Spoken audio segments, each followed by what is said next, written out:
changed a lot. What you got on your hand right there? What's that? Girl, it should be this hand if you have nothing to wear. Okay.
It is not the first time Solomon faces off against spirits of female persuasion.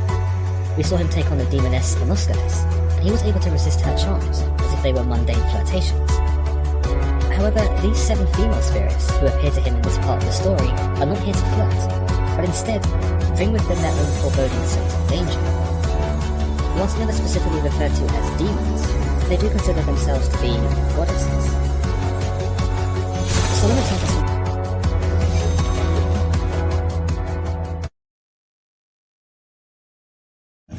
good job. Get out, I don't know. You just dug your way in here. I just dug my way.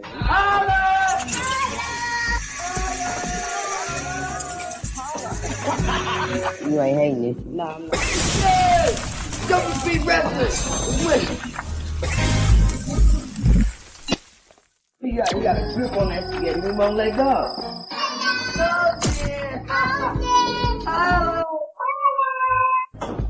Okay, yeah, that's it. I'll stay upstairs. I'm scared of the boogeyman. What part of the in and the O didn't you not understand? This code. What you doing? Watching horror movies and eating Popeye's chicken. You know what? It's coming up, right? Oh, all right, yeah, your birthday. There you go. I was just checking to see if you was on top of it. Let me check my itinerary. Arguing like you was at the Chris Rock, I have a show like and to a man, the fellows stand, or they fall down to their knees. Then they swarm around me like a hive of honeybees. I say, it's the fire in my eyes, the flash in my teeth, the swing in my waist, and the joy in my feet. I'm a woman phenomenally, phenomenal woman. That's me. Daddy, could we go to the store? Go in the living room, Keyshia. It's too dangerous in here. Men themselves have wondered what they see in me. They try so much, but they can't touch my inner mystery. When I try to show them, they still can't see. I say, it's the arch of my back, the sun of my smile, the ride of my breasts, and the grace of my style. I'm a woman, phenomenally. Phenomenal woman. That's me. Keyshia Cole is with us. She has a new show premiering on BET called All In. And by the way, on this show, she really is all in. She confronts issues in both her professional and personal lives, including a rocky marriage. It doesn't matter, like, about the wedding, and it doesn't matter about the ring. It matters about the bond. Why would I spend forever with somebody that cheated or cheat? All men cheat. 98% yes. I don't believe that, and I'm not gonna believe that. There is gonna be somebody who will love me like I love them. When you really have a commitment with somebody and you love somebody and you wouldn't do anything to hurt them, like, you know, I think it's different, and that's the love that I want. You know what I'm saying? But are you being realistic? That's the question, isn't it? First of all, welcome. Welcome. How does it feel when you watch it? It's really sad. It's kind of depressing. In relationships, there are a lot of difficulties that occur. Not just being unfaithful, you know, but there's other things that we have to deal with or learn how to get along, too. You know? I mean, once you get married and you move in, you do all that. It's like you see this person every day and, you know, I don't know what you may be facing, what you may be going through that's stressing you out. It's a lot of things that play a key factor in a relationship. Well, you know, and they're very selfless. I watched the first episode. And not only is your marriage in question, your career is in question, what record label do you go? You made a very realistic comment. You say, well, back at my old label, they don't even know who I am anymore. Right. Yeah. Well, the sad thing about it is that, like, when I got pregnant, my family, we kind of fell out, you know, and my business, we fell out too, because my fans thought I was getting married and I was just be happy. So my fans kind of gave up on me, and then spending 3 years and 4 years, I feel like with my husband in Cleveland, he kind of got comfortable, and that kind of just fell apart. And then everything just started to fall apart. And it's just like, I'm to the point where I'm tired of giving so much of myself. It's time for me to finally give a little to myself. What about you and your mother? That's very difficult. Are you guys speaking? Well, yeah, we've been back on speaking terms, but she constantly tells me that she's going to get better. And it just doesn't happen. It's always a lie. It's always a lie followed with a promise, followed with another lie, followed with a promise. And that's kind of just been the tug of war between me, my mother, and me and my husband. You love to ride, I could say. Nah, not really. No, you faked it. You faked it. I have to. Doing well. So are you still waiting for Prince to come around for you guys to work together? You made a comment a while back saying once you go independent, he said he would be willing to maybe do a little duo. Yeah. I'm still waiting. Still waiting? Yeah, I'm still. But I would love to work with Prince. He's amazing, iconic. You know, so that would be great. But he told me once I go independent, now that I have decided to go independent, you know, hopefully he honors that. But we'll see. All right, new album? The seventh album. One. And what is it called? We haven't figured it out yet. Exactly what I'm going to ask you. I know, this is... I've been following you, like, since the beginning. Right. Do you remember your first Angie Martinez interview? Where I think I was doing Love video shoot. You probably? Yeah. That's what happened, yeah. Because I was there and I heard Mary the next 2 days go on. And I was shooting, it was a 2-day shoot for Love video. Yeah, it's funny. I remember that because I think Angie, at the time, she was telling you that I think you were talking about like people not identifying you yet, and she was like, you know, with you changing your hair color. Yeah. It's crazy that I remember that, but I was in, and then like you just kind of blew up from there. But that's why I was trying to figure out what we were gonna do for the 10-year anniversary, because I was saying like. That was 10 years ago? That's crazy. Puff just called and asked me if I could do the show, I guess, with him and Snoop Friends, Snoop and Friends, I guess. And I was saying I changed my mind because everybody was telling me, like, don't worry about it. Like, I remember Ron Fair saying, like, you know, like, New York is the last place to catch on. So don't worry about it if the, you know, songs take a little longer there and da-da-da-da. So I'm like, okay, well, New York was the first place to make me #1, but I changed my mind. And I should have cheated in Love. Yeah. And then the West Coast jumped on board. So, being that we're going to be out there, hopefully, you know, we can do something. I admire fixtures in the game, people doing their thing, and this young lady is all of the above. I'm in the presence of a queen. Yes, the one and only Miss Keyshia Cole. How you doing? Nick, I'm good. How you doing? You always working, man. I'm so proud of you. I got to. You know, I appreciate it. Likewise, though. I mean, even though it's been a minute since the public has seen you, but you back at it again. Just out there, and we're gonna get to it, man. I mean, we're gonna introduce some new people to your life, some new family to your life, as we like to say, but also new projects as well. And I would have to say, not only, I mean, I feel like I've known you for some time, even before there was reality TV, but you're probably one of the first people that I've seen in the industry that have really opened your life up. And allowed the fans to come in, and you're doing it once again. I no. What made you want to jump? Oh, shoot. About to get killed. Session started at 6 o'clock. It did. Didn't you tell me 9? 9? Why you said 9, money? I also had Mimi over at Vibe, chief editor, and we were really close, and she told me to do it, but just remember why you do it. Yeah. Remember the purpose. Remember what you're trying to get accomplished every time you film. And don't, what was, focus it out. What was your, purpose? What did you want to accomplish? Well, I had went through a lot with my mother. Definitely. Yeah, and then my sister, we were extremely close back then. And I was just going through a lot with them as far as leaving and wanting to get them and make sure that they were straight. My sister was calling me saying that, it's people that's saying this, that, and the other to her and stuff like that. So I was always trying to go back and get her, So how, because I know you didn't really grow up in the house with Frankie and Nephi, right? No. So, but how long before the reality show did you guys kind of reconnect and start getting closer? No, the entire time. Yeah, we were always cool. Though. Oh, okay. We always, I would go over, I wanted to live with my grandmother, but she had so many of, my aunties and my mother, other children. She already had 3 of them, and she only had a 2-bedroom, and she made one of the bigger closets that she had. She changed that into a bedroom, so it really wasn't a room for me. And then my mother and my father were friends with my grandmother and my grandfather, and so that's how I became adopted in my foster family.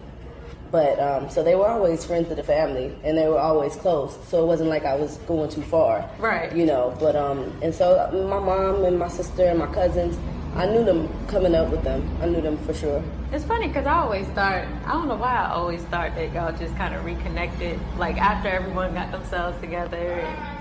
Nah. That would have been awkward, I guess. Yeah, nah. But now, it was a good thing being able to see my sisters and brothers, my other siblings that I had never met, to see me, their parents and stuff, see me on TV, their grandparents, that's your mom, that's your mom right there, that's your sister. And that's how, people reach out to my other family, extended family members, and, they get back to me. And then I was able to meet all my siblings that way. So I'm really proud of the reality show in that form. Did you just recently, because I know they were going to do their own reality show. To know what you're going to do with the equipment. We're going to sell it. What? We need the money. Why don't you mind your business for a change, Tay? Shit. He put every dollar he had into that equipment. How y'all just gonna f it up? Hey, watch your mouth. Serious, Uncle Earl, you know he did. What you think we should do? Give it to me. I'll do something with it. I'll do what he would have wanted me to do. Use it. It just didn't get picked up. What happened? I don't think, what was this thing where they said that you kind of... No, I wasn't with it. Oh, okay. I wasn't with it at all because it was a lot going on as far as I started to notice that a lot of alcohol would be in the room. And if we going, it's come on, dude, y'all already know what it is. Y'all trying to set my mom up, y'all trying to set my sister up. I'm not with that. If we're going to do it, we're going to show growth. We're not going to continue on the same road that we've been. It's not showing anyone anything. What are we trying to do? What are we trying to get accomplished? So let's just jump right to it. I got my vest on. I'm shooting from the hip. I got my gun over here. I know you probably do. Okay. You from Oakland, so we gonna get to it. First question off top. It's a psychology question. There's only really 2 emotions that they say are out there: love and fear. Which one would Keyshia Cole want to be known for the most, or want to be remembered as, or what do you want to be, loved or feared? Dang. Loved. I think love. I feel like that's where you are in your life too, because there's been the I fear Keyshia Cole moments. I know, and I don't never understand why. So loved is where we landed. Yes, of course, yes, with the help of Jesus, baby Jesus, and God. Understood. So speaking of fears, what's your greatest fear? That we just don't have any control over this planet, But we don't. We don't. And that's my. Do you fear that? Yeah, I do. I fear that we're just here. We're floating and turning really fast, and hopefully it just never stops, and we just don't go flying. So just hopefully the world doesn't stop. That's what you want. Yeah, I have children, so that's scary. You know, when we leave, we want our children to be okay, and that's just my biggest fear. All right, we lighten it up. What's your favorite movie of all time? Little Shop of Horror. Really? To America. Today I could just you know what I'm saying? Like, it's just so beautiful. Thank you. Diamond shining and everything. I left mine at home. I'm so mad. No, but it's all good. So you got the tattoo and everybody can't stop talking about it, raving about it. Does it make you feel away? That everybody is looking at it so negatively? I've been through worse scrutiny than the tattoo. Like, I sleep like a baby at night. I can't. It's like, I've been through worse shit. I'm sorry. It don't even matter. So what's up with this slut walk? What's going on with this now? So, thank you. So, I'm working on Slut Walk now. We usually have it every October. This past October, I had my son, so I canceled it. I was just sick and, you know. But I think I'm going to do it in Miami this year instead of LA. Okay. Just because they have bigger open spaces. We kind of reached capacity very early in the day because there's not a lot of big spaces in LA. Okay. And basically we march and we walk against rape culture, sexual violence, body shaming, victim blaming. And then we walk into like a festival setting and then we just celebrate women for the rest of the day. So do you have performances? Yeah. So do you have performances? Like, what is this? If I wanted to go to a slut walk, what could I expect? Well, we do. We have a lot of performances. We've had Trina perform. We had your friend O.T. Genesis perform. Stop. You're petty. Yeah, and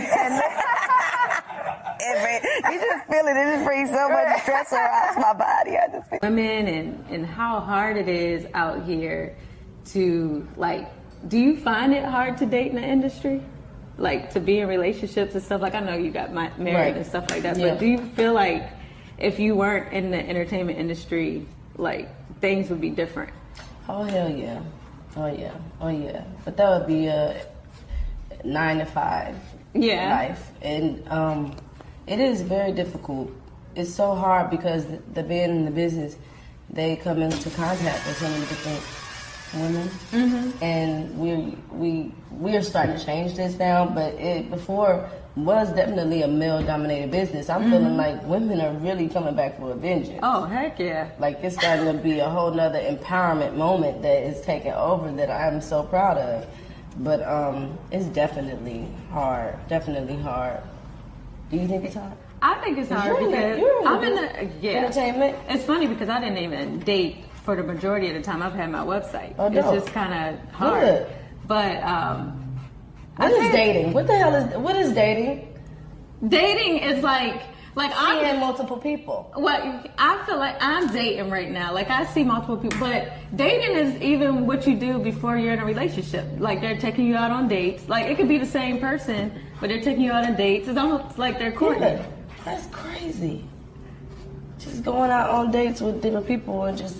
But how do you find out who's the one if you don't date?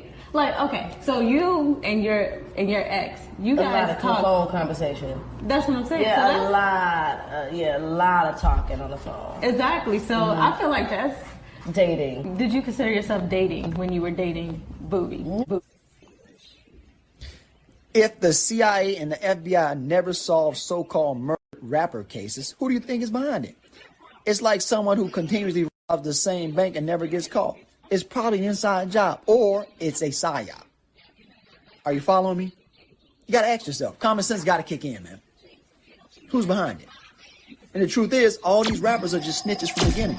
All these artists are just government agents. Okay? Used to perform ceremony. They gather energy and they shape it. Tupac was a fucking psyop, hands down. Nigga shot 5 times where the bullet wounds at, nigga. You that new Negro. You were in the Prince ceremony. So all you gotta do is put Prince next to rapper Tupac. It comes out to 773 large negative blood. 5% do and want to tell everybody, and then there's 10% who do and they don't want the other 85%. I think he was part of that 5%. I think everyone is sent here on a mission to find themselves and find out what their purpose is and to fulfill it. Now, he accomplished a great deal while he was here, and, oh man, I don't know if there's fate and there's destiny. You know what I'm saying? It's like fate happens and destiny is what you choose for yourself. So the way he left here, I don't know which one it was, but I just know that if you set a goal and you follow the path, you know, that it takes to get to your final destiny, then you may be able to get there if you can recognize the distractions, you know, that you may run into along the way. And I know that there was a lot of things in his life that may have been distractions or I don't know, just things that just made it a little bit harder for him to climb that ladder, but he still was a very, very strong person. I've been through a lot of things. It's very similar to what he has been through, but he's been through that much more. He's accomplished so much more than I have, so I can kind of relate to, you know, him in a sense of being strong and still pushing on and moving forward and trying to follow up with his mission, whatever it may have been. But yeah, I do believe he was here on a mission. The Y arc came via the black Mexican boy. Y arc, Gabriel, right? Prince. In order to be an eternal prince, you have to be a prince on your Y chromosome. Now, if you look at the picture, the X is by the native girl, Judah. The Y is by the native boy, Ephraim, Issachar. He's touching the black boy because he's the recipient of the lovers. A quick synopsis of the Phoenix, Serpent bloodline. Let's go over the movie. Have you ever wondered why the X-Men's Phoenix is depicted as the strongest of all mutants? Sophie Turner or Sophia Belinda Jones as Dark Phoenix. Now remember, Sophie is also the girl in the Da Vinci Code movie. We'll go over that. Sophie Turner, the Holy Grail, J, goes down to the Phoenix. The Phoenix is the Holy Grail, the recipient of the X and the Y chromosome. Sophie Turner, the Holy Grail, Ark of the Covenant. Two different things. The Holy Grail is the X chromosome. The Ark is the Y. It carries the radiation to the Grail. Sophie Turner, Israel Law's Grail, J. He's the Gamma Rainbow son of David. Okay? And we're going to break down the white boy in the middle. Sophie Belinda Jones. Covenant, Holy Grail, Angel David. Video is ghetto. Nobody can put on no bar. That car was supposed to be a Yee. We talk about upcoming artists from the hood. She's a Lamborghini, not a Volkswagen. What's wrong with y'all? We gotta get it together. Yeah, I'm having some class about yourself. Don't you ride first class? I ain't never seen you ride coach unless they ran out of seat. And you was a standby. You ain't no standby. Don't get me telling the truth. It's whack. The video, y'all ain't got no special things. Y'all just want to some at somebody. Cause y'all fine. You know they gonna watch it and you gonna be so y'all fine. Yeah. Ooh, y'all, okay. Well, y'all ain't got no lights. That's everything comes in 3. That was a, what you call that premonition right there. Y'all, that video, y'all better, our first video, is it?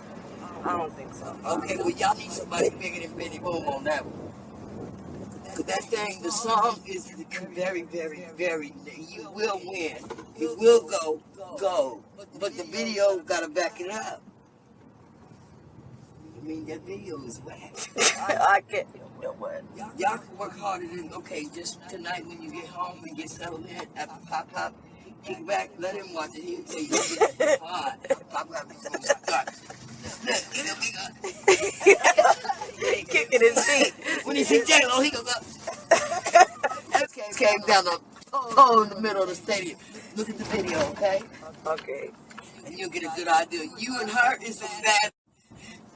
Me and B-I-T-C-A, but I take charge here. Check this out. The video is whack. Okay. Up on the roof with your cape. You might as well fly on down. I like that outfit. At the end, both of y'all should have on something like that. With your cape, with it blowing in the air. That's bad. But the video, it's whack. Ma. Okay. I'm the truth. You know, and you know better. Keyshia, use a platinum artist triple. I don't want to hurt your feelings. I had to bite my tongue. Let me get some air on this. I'm taking this back, and then you're going to be mad. If I really tell you how I feel, I'm giving you a break because you're my baby. But then, that video is whack as... That song... Gold. But the video has to match the song, Keyshia. Okay. Put the special effects in that mother. Put your foot in that. They walk in, they wreck them, and come out, they like you and Miss Thing. You and that go-getter. She a hitter. She definitely is a hitter, Mom. Well, then let her get it, then. And then y'all both gonna get that mother gonna award to stand up on the stage, and I'm gonna say, ooh, I guess I told her. Ooh. The video got a Keyshia. Mom, the people can hear you. I know, I'm getting into it. I'm serious. When I talk about that, No, I'm talking about the people on Instagram. Okay, y'all heard me? And I'm serious. We gonna make that thing rock. She did not know. Down business. I don't give a... I'm talking about me, and I'm talking about myself, too, while y'all being nosy. But wait, there's more. Y'all keep me in y'all prayers. See, these ain't gotchas, these Gucci. Okay? Stop playing. Keyshia and Cabana in the house. That's the way that video should be. Not no sunglasses. Mama! We not doing the dollar store video. Step it up. The recovery is beautiful. Bye. See y'all. Won't want to be y'all. Next meeting adjourned. Holla. Oh, you got that on video, you better listen to it. Go worldwide. Okay, hot flash. That video got to be crisp, Keyshia. Stump the yard. You see J-Lo when she opened up for the United States? I don't care who won, her opening. He kicked it off. Look at him, Mom. Look at him. Who that? Man down, he's trying to get discovered. Watch this though. You gotta correct that. I love you, my baby, my everything. Y'all not no Volkswagens, y'all Lamborghinis, okay? Maybachs. Don't be around here bootlegging. That's that bootleg. We can buy a horror movie and get better video than that. That is not nice. I'm not gonna lie. I'm not gonna put a 10 on the 2. I'm telling you what God loves. Step that video up. Y'all some boss. Y'all some tough. Boy, y'all some hot pockets. Y'all ain't no top ramen. 25-cent pack. Come on now. Boy, shake, make them people shaking their boots. They gonna have daymares, nightmares, and all kinds. They gonna wake up and you're not gonna be laying next to them. Don't do it. Bring it. You got it in you. And she got underdog and light and hips, and you got an hourglass shape. Oh yeah, let me get some air here so you can hear me. Yes, Mother. Tell the people that you are doing well. They just want to know how you're doing. I'm doing good. I'm chilling like a villain. Now I'm starting to learn how to tell the truth. You just heard past half of it. They don't even know what you was talking about. Thank God. Yeah, I'm talking about the new. No, Ma. No. How about this? Hold on, God. Okay. I ain't got time for that one back thing. I wish I had a hamburger. I thought. Boy, just think that could be me. No, I'm not. They gotta stop. Tell them you've been doing good, Ma, because people been DMing me asking how I'm doing good, y'all. I'm blessed. How many weeks you been in your program, your recovery program? Week, and I'm getting stronger and stronger as the day go by. And I am dropping her back off at her program right now. I got to go to my group meeting, and I got to do a commitment. I'm only getting on here and telling you guys because you guys asked in my DMs. I love y'all. Keep me in y'all prayers. I'm still They standing. praying for you, Mom. I went from 89 pounds to 104 pounds. I'm going to be thicker than a Snicker. And then I'm going to write books. I'm going to do movies. And we might bring back a show. It all depends on how I feel when I get clean. But y'all are my peers, fans, my people, my family. Y'all my family. Keep me in y'all prayers, because all y'all prayers have power. And I need y'all support. God is good. Somebody say all the time. All the time. And all the time. God is good. I holler. Ain't no more man down, it's man up. But you need to listen. Definitely. I mean, you know, but we need to submit our guests. What the hell? I still don't get it. Though. I guess the reason why I'm asking, because you know, I don't know how old you were back then, but Right. that was like years. It had to have been like at least 7 years when you said that. Then Right. you went on to get married. Like, I was kind of proud of you, because I was like, whatever it was she was talking about in that magazine article, she had to have figured it out to get married. So, Yeah. Yeah, I mean, but you know, you like you said, as far as like the dating process of finding that right person that you would want to start a family with, that seems like they would be a good father, you know. Yeah. You have to, I mean, take all of that into account. And I think that's just what, you know, I wanted to do as well. So basically, Yeah. Booby kind of made it easier for this submit process, because he was a God-fearing, he prayed, he was spiritual. His mother and his father had been married. Right. So he had a good 30 years. They're still married, right? He loved his grandmother.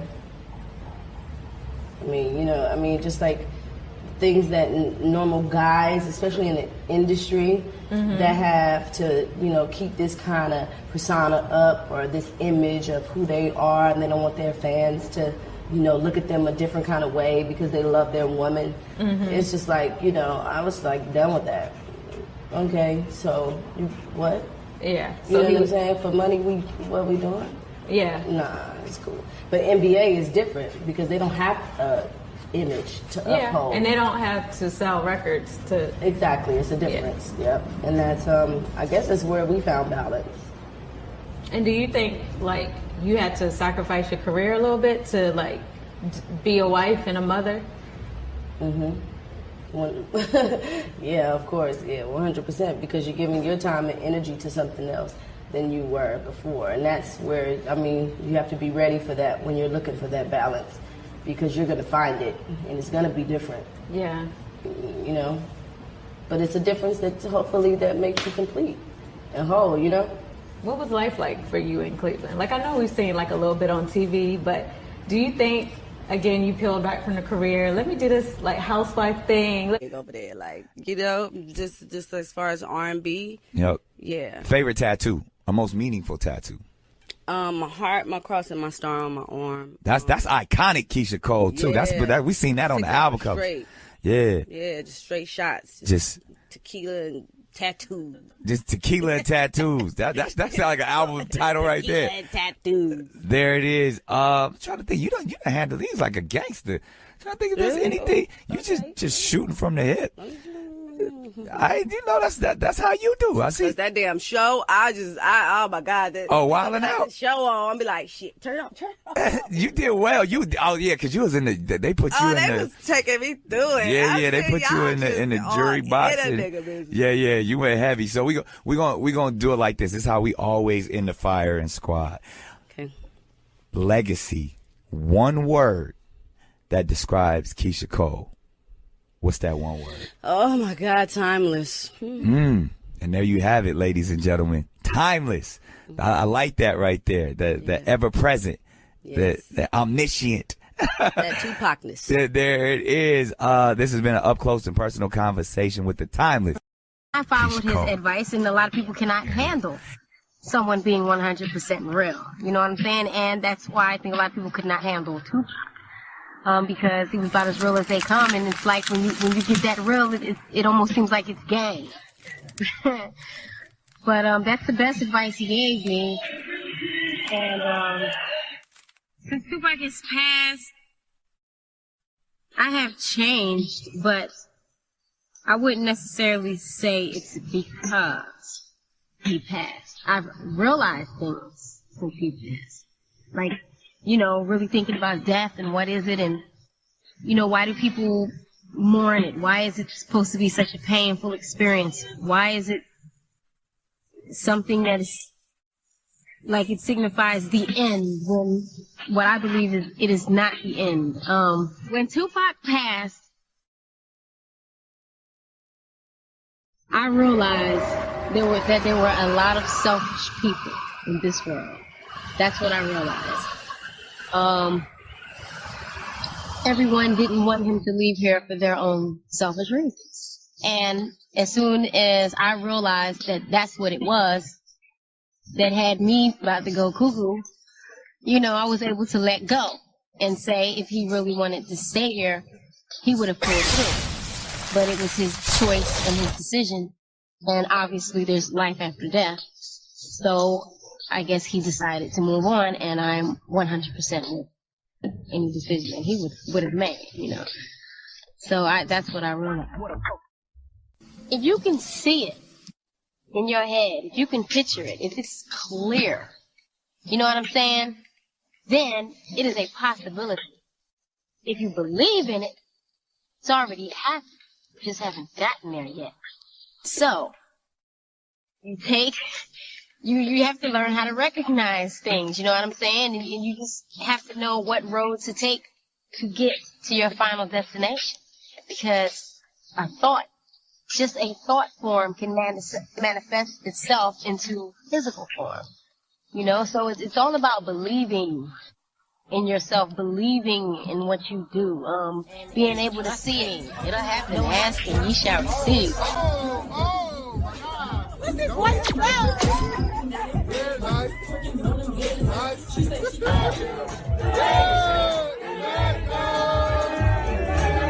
What did he mean to me? It was a little weird being in the presence of Tupac, and we're very similar. Similar to the point where we almost clashed. Both Geminis, and it was almost like 4 people being in a room. You know, and I don't know if this has any significance, but I was born on an odd day, the 27th, and he was born on the 16th, which equals to 7, an odd day, and we were odd. It was very odd when we were together. I got a chance to go to his house a few months before he passed on, and it was weird. It was a very weird experience because everything that was in my cabinets was in his cabinets. It's down to the seasonings in the kitchen, you know, the types of food that we ate, the pot set, the chairs that we sat in. I look at the way his life was, and I don't know, I see a lot of that in me. Okay, anybody that argues about if Michael is Christ, you can look at all these scriptures. They line up perfectly. Micaiah, Angels from Mary is Christ, brother. Michael is Christ. Come here, baby. He has always been Christ, will always be Christ. Who is like God? Christ himself. Right? That's why the Michael Jordan symbol is shaped like the Anunnaki ship. Like the Air Jordans or whatnot. Right? Everything Michael does, Christ does. And it's just too many parallels. Now, God's technology is DNA. Michael's coming back for his DNA. The fallen Esau wanted to be Yahweh. Nanotechnology versus radiation bloodline. Esau's God particle versus Ruach particles. Fake versus the real. That's all technology is. Esau attempt to be Yahweh, to be God. Nanotechnology, you can line it right up with the Holy Grail. The atomic kid, Chief David, nanotechnology. It's all the same. Unlucky. What have you done with now, this I'm going to show you something that probably you didn't catch. Nanotechnology lines up with the Holy Grail. Saint Mary Magdalene, Eve seed, nanotechnology. Yeah, I guess my that means she has radiation in her body, right? Anybody with radiation in her body is a hybrid. God particle, gamma lights, chip, arc, angel neo, God particle. Kind of cute though. So they talking codes with this new terminology. But if you ever notice, nanotechnology looks a lot like the monsters in Matrix. And what is the nano doing? It's redoing DNA. You see him pulling out the little slot in the DNA strand? What the hell is it doing? And you wonder why I'm not taking those shots? Shit. You won't catch King D in that, mother. Okay? Trust me, the Matrix is about the Christ bloodline. Okay, and if you do your research, you will see it mentions nanotechnology and inside the COVID vaccination, and it's missing from my slide actually. It was in there. Matrix Force, Scarlet Noise, resurrected people, and the resurrection of Christ. So about the same thing, man. You see the cross on number 4. It's they coming for the Christ bloodline, which is the little boy in the picture. Raising, as they say, raising means to keep up on the low. Like school? Yeah. What's your teacher's name? Miss Frazier. Miss Frazier. I heard from a friend today, and she said you were in town. Suddenly the memories came into me in my mind. Some people told me, you know, I've been dropping an album every 2 years since maybe about 10 years ago. Yeah, so when from that point, from the time that album dropped to here, there's so much that happened in between then and now, right? Yeah. And in your whole life period. Yeah. But more so I felt like in the last couple of years. Yes.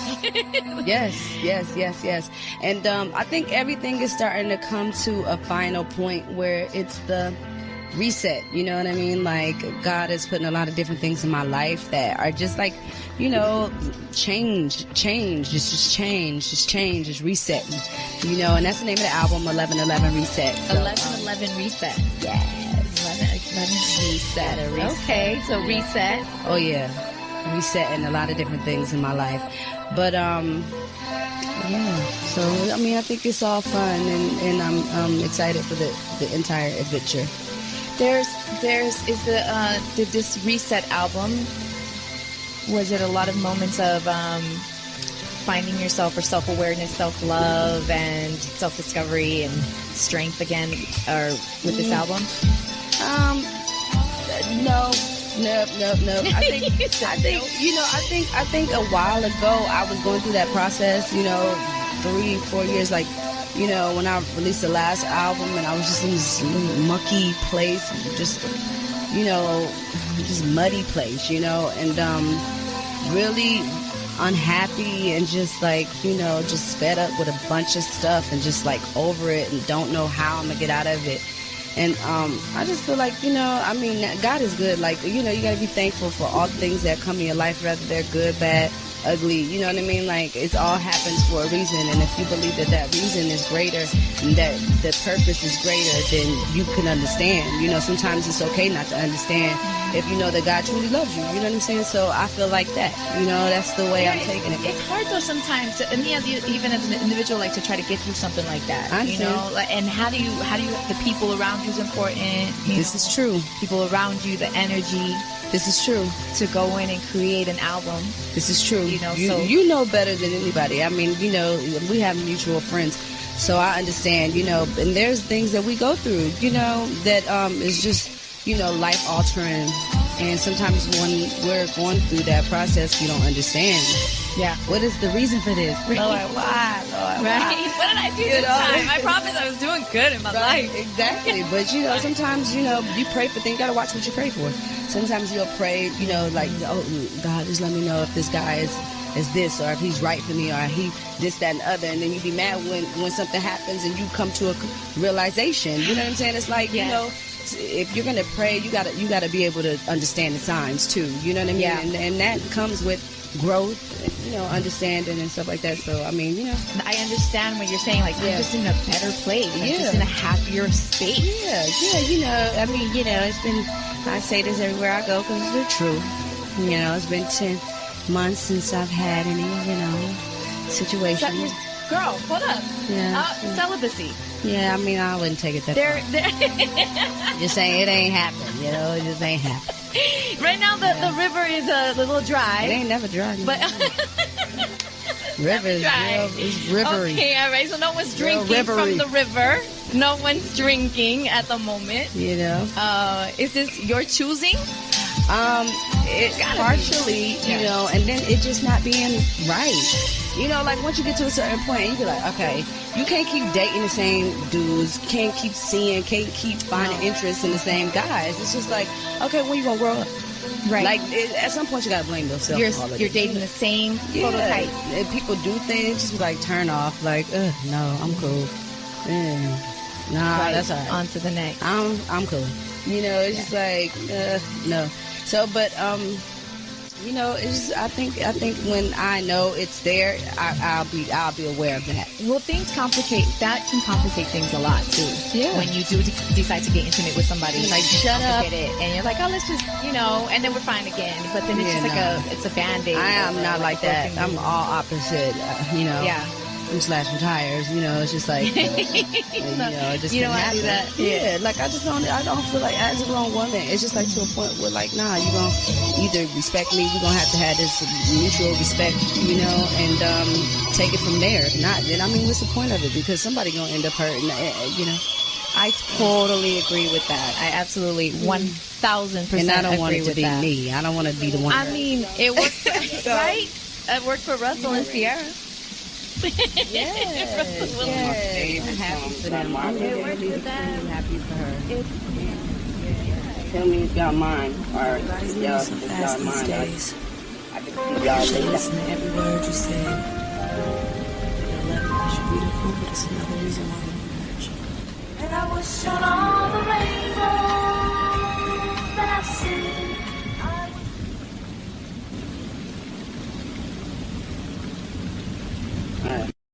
Grounds. On grounds that alien DNA might remain on the planet.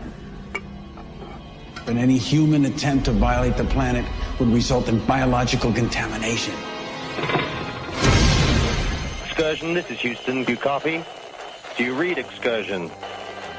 Son of a senator, and now the first man on Mars. Patrick Ross returned home a hero. Darlene, you're going to be president of the United States someday. A champion My sister decided to join us. and a carrier. Something wrong with me, Dad. Of the deadliest DNA in the universe. We got another alien on the loose. If he's reproducing, we've got potential offspring. Last time I fought with that alien, I almost got myself killed. Now, the only chance for the human race Eve was recreated from a frozen lab embryo. is the woman who tried to destroy it. We need your help to find Patrick. Recreated by science, she is now half human. I see what he sees. There's a supermarket, a big supermarket. In a supermarket. Done. Estrogen levels peaking. It's like she's in heat. Her loyalty is to man, but her instinct is to mate.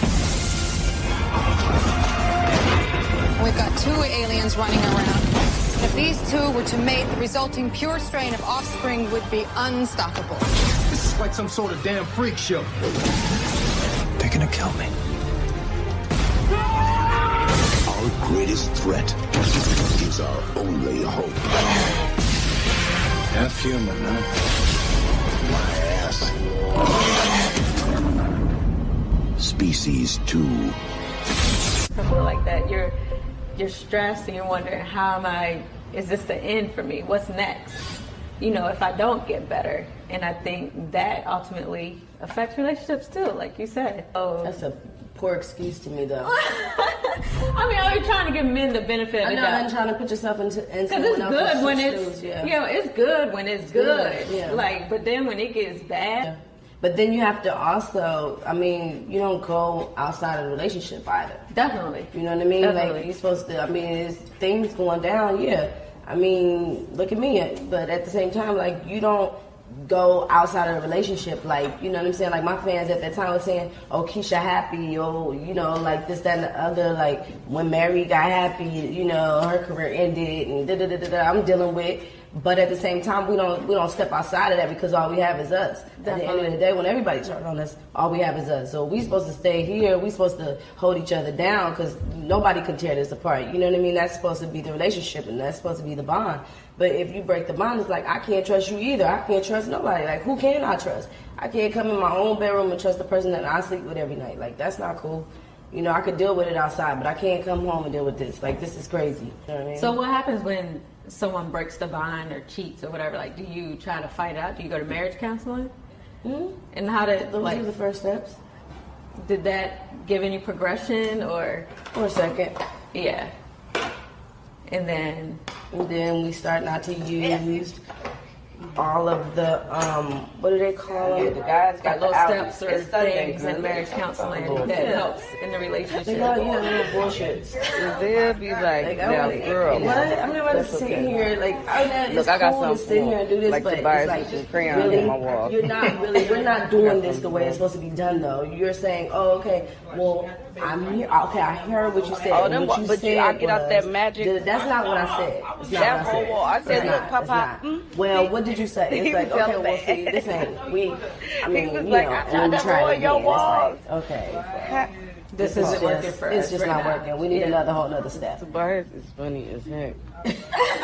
Insanity. It's crazy because I guess it's crazy to me because when you do research for something, you go back and you look at the happy times because y'all was just on the Breakfast Club. Hey guys. So and I was like, he's letting her talk. She doing all the talking, and he's just waiting his turn, like like playing the position and. I felt like y'all were answering each other's questions, so like sometimes you just from the outside and you just wonder. When do you? Yeah. What happened? Yeah. Well, he did an interview with us, and he said like he just learned a lot from. You have no idea. Just the relationship falling apart. He feels like he can be a better man. Your mama now. is Keyshia. Yes, he did. That's sweet. Like, you never had the chance to like look at that one. I didn't look at. Honestly, I saw him say that he did go outside the relationship or whatever, and that he regrets it or whatever he said. But I was just like, and he was going crazy or something. Yeah. And I was just like, okay, cool, but. Like, you shouldn't be going crazy. But the thing is, dealing within your relationship, you're right. Instead of stepping outside of it, doing things that's gonna make you go crazy. Definitely. That don't make any sense to me. It's not logical. And especially if we're trying to sit down, we're trying to work this out, and you're not understanding that. Like, stepping outside a relationship is not just having a sexual relationship with someone else. There's certain things that's gonna lead up to that point because you're dealing with this person, but you're maybe not getting everything that you desire from this person. But at the same time, this other person might not be giving you back what you desire. But at the same time, that's why we need to sit down and discuss this and talk about this and not show. I'm the O.D.B, as you can see. FBI, don't you be watching me. The most unconscious shit get the most airplay. It's like, what the f is wrong with y'all? The government. Yo, and then run up on me talking about keep it real. Don't run up on me saying keep it real if you ain't supporting the real. You know what I'm saying? Bottom line. The government brainwash our people with the mind control theory. That's what they do. So to make sure our people like it, they keep playing that same song. The same song keep playing, you start to like it. You start to get broke with it. You start to get cloned with it. So then before the clone exists, then it just takes over. It takes over the human body. It takes over the spirit. It takes over the soul. When we say the fake hip-hop shit, we're talking about the government. Listen, I love the government, man. CIA, FBI, I love y'all niggas. Don't come knocking on my fucking door. I love them too. They all my children. Keep us safe. Okay, USA. I wanted to document them, actually. Like, you know, I came down, I had my camera. I said, "She'll let me document you, man, and just let it all out." And he says, back to a time when there was no New York City, just the wilderness of North America. He was 1/4 Shinnecock Indian. My great-great-grandfather was an Indian chief. Shinnecock, from the Shinnecock Reservation in Long Island, Riverhead. So that's where my mother met my father in Long Island. Dirty just carried his heritage to the limit, you know. We're Indians. I say, and they used to say, yeah, the Indians, we sold Manhattan. I said, well, listen, they sold Manhattan for trinkets. So you always said, well, we're going to try to get it back. I said, Rusty, please. You're not getting it back, so forget it. The Indian, this old man that entered the white man, my grandfather. Step up and get knocked right the f*** out. Come through the f*** out. The Bowling Green had with the bull out in the street. You know, TV career right there. Everybody's scared of the government, you know what I'm saying? Because they killed Tupac and they killed Biggie Smalls. I don't care what y'all say. I need help. I need help. The government is after me. I need help. Someone help me, please. Understand it. Someone help me. My cousin. They already did Tupac and Biggie Smalls. Someone help me. Someone help me, please. I'm a groupie for life about second pen killing me slowly. This is Dirty, man. What's up? Yo, what's up, man? Ain't nothing, brother. How you doing, baby? I'm alright, man. That's good. Yo, you go spread the word that the CIA, if I die, the CIA killed me, okay? I'm not playing. I'm serious. All right. I think Bush got a personal beef with the old dirty bastard in this world. I think Bush is the most insanest motherfucker that ever motherfucking lived.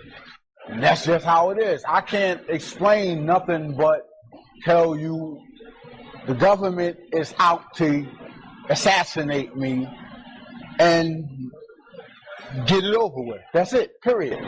You know, he did a lot of things in this world that was rare. And I wouldn't be surprised if his name wasn't on the list. You know what I mean? I wouldn't be surprised if my name ain't on the list. You know what I mean? With the whole Wu-Tang, you know what I mean? You know, we different. And sometimes in this country, when you different and you speak different, you stand out for something different, you stand up for yourself, they put you on the list. Dirty was that kind of man. He wanted real freedom. He expressed real freedom. So I don't doubt that somebody was on his case. I don't doubt that somebody was ever trying to hurt him. I don't doubt that people was watching him. He used to say the police, the FBI is after him. They were trying to kill him. I believe it now. It's like, it's not that he's crazy, but I'm saying the things that he says, it's like, damn, how you seeing what you're saying? On January 15th, 1999, a group of plainclothes police officers ordered Dirty to pull over. His cousin was riding with them at the time. We had the studio down here on Restoration Center. We had a studio down in the basement. And this ain't gonna be incriminated, is it? I don't give, nah, let me stop. And I just started going crazy and putting that Marvin Gaye to it and that Beatles to it. And love, love me do. You know I love you. I'll always be true. So please love me do. Oh, love me do. And I just put that motherfucker with it, man. And that motherfucker turns out hot as a motherfucker welding machine, man. Are you rich? Are you rich? Of course I'm rich. Cash rules everything around me, baby. Cream get the money, dollar bill, y'all. You never forget that. You know, rich. You know what I'm saying? Just look how I'm living, baby. You know what I'm saying? Anybody got a quarter? Thank you. I'm tired of being poor, man. Have a good day. Beautiful things. How much money you got here? All right, we good to go. Come on. Come on. Yeah, man. Y'all just sit in the car, right, baby? Man, good old New York. You need a strong hand to guide you through the night. If you want someone who understands, then things can get uptight. Ghetto Nomics, it's the Dirt Dog. It's the man of all rainbows. We out here on Franklin today, I'm in class in the day, where it all be happening, you know what I'm saying? I'm just lines with 60 seconds, Big Kaheem. You know what I'm saying, sons of man, y'all know what time it is. You know, and basically what we here for is I don't really know. Just want to give the watch, Ghetto Nomics, shout out, you know what I'm saying? They got it going down the Bronx, Brooklyn, Yonkers, Manhattan, Queens. Featured interviews appropriate by Big Good, you know, all them goddamn boys, Lost Boys, John Singleton, Smooth the Hustler, Smith & Wesson, Coogee Rap, Jay-Z, so forth and so on. Montel Jordan, and, put me there, Dirt Dog. I got an album coming out in 2 more months. It's called The Black Man Is God. It's called The Black Man Is God. Next album. This is for the children. You know what I'm saying? I got this idea from myself, of course, but this is for the children. I got that idea for Crazy Sam. You know what I'm saying? Because he's for the children. So, before I wasn't really for the children, because, you know, y'all little bastards, man. Y'all so bad, but I realized that when I was a kid, I used to be a little bastard too. I'm bad like one too. So, to all my little bastards out there, my bad bastards, keep being bad. Just make sure you get a good education, school. You ain't got to tell your teacher off. Tell a teacher off for education. You know what I'm saying? Fuck his ass. You know what I'm saying? White devil mother. You know, when I say white devil, I'm just saying that, you know, you got some good devils, you got some bad devils. Say you got some good black men, you got some bad devil black men. You know what I'm saying? Because even if we know the black man is God, we know that the white man came from the black man. So that what created the devil. So we know that. What the one time the Wu-Tang get high, man? But anyway, man, I'm out, man. You know what I'm saying? Enough love to the wives. Yeah. I never seen one, but I don't read. You believe it's one that out there? It got to be something out there that big in the ocean because is the ocean too big? Yeah, that's what I'm like. Come on now. It got to be. It got to be some kind of dragon or something out there that's a water dragon or something in there that ain't showed itself yet. Mariana Trench. That's the deepest point on Earth. And that's something like... the what that? The Mariana Trench. Where's that? That's out there in the Antarctica. It's like a cut in the earth. Is that what? It's a great big canyon. That's what it is, a great big canyon. 17 miles down. And they said that's why they don't want China and North Korea messing around with nuclear bomb testing, because one of them go down off into that Mariana, as deep as it is, they're afraid what it might do. It already, the last thing that he did, they already claimed that it shook the earth so violently that that's why they pushing to keep him from testing them over. From the little man crazy. But you know,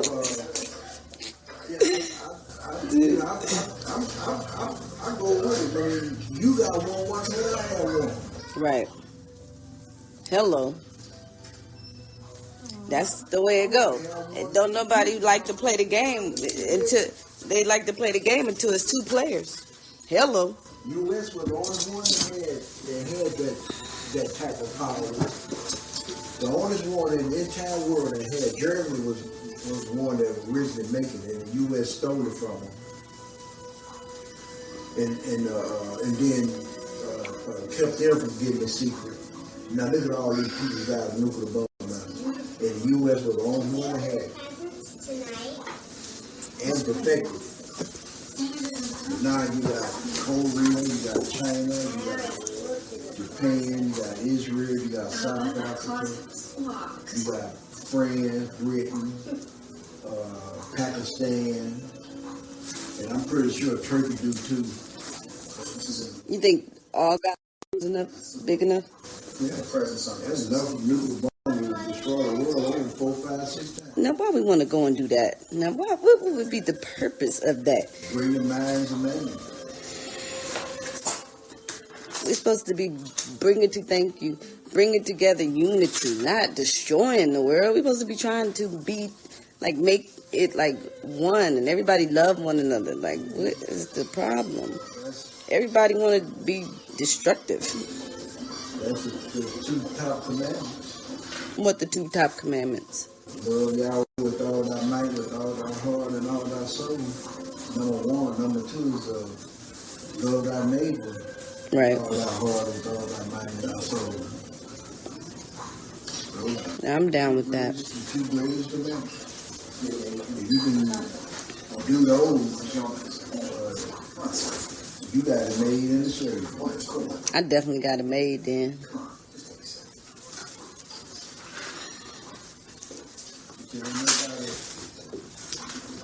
Walking around here that ain't seen. Oh no. That's what I just said today. I'm like, oh my God. And continue to sin. Yeah, lying is a sin. Being messy is a sin. Wanting something that somebody else got. Despising somebody. If nobody will put there. What? Let the Israelites know that they were perfect. Them laws put that prove it, or they so they say they so righteous because look who picked up. That's crazy. It wasn't nothing good about them. Done that all. They were slaves.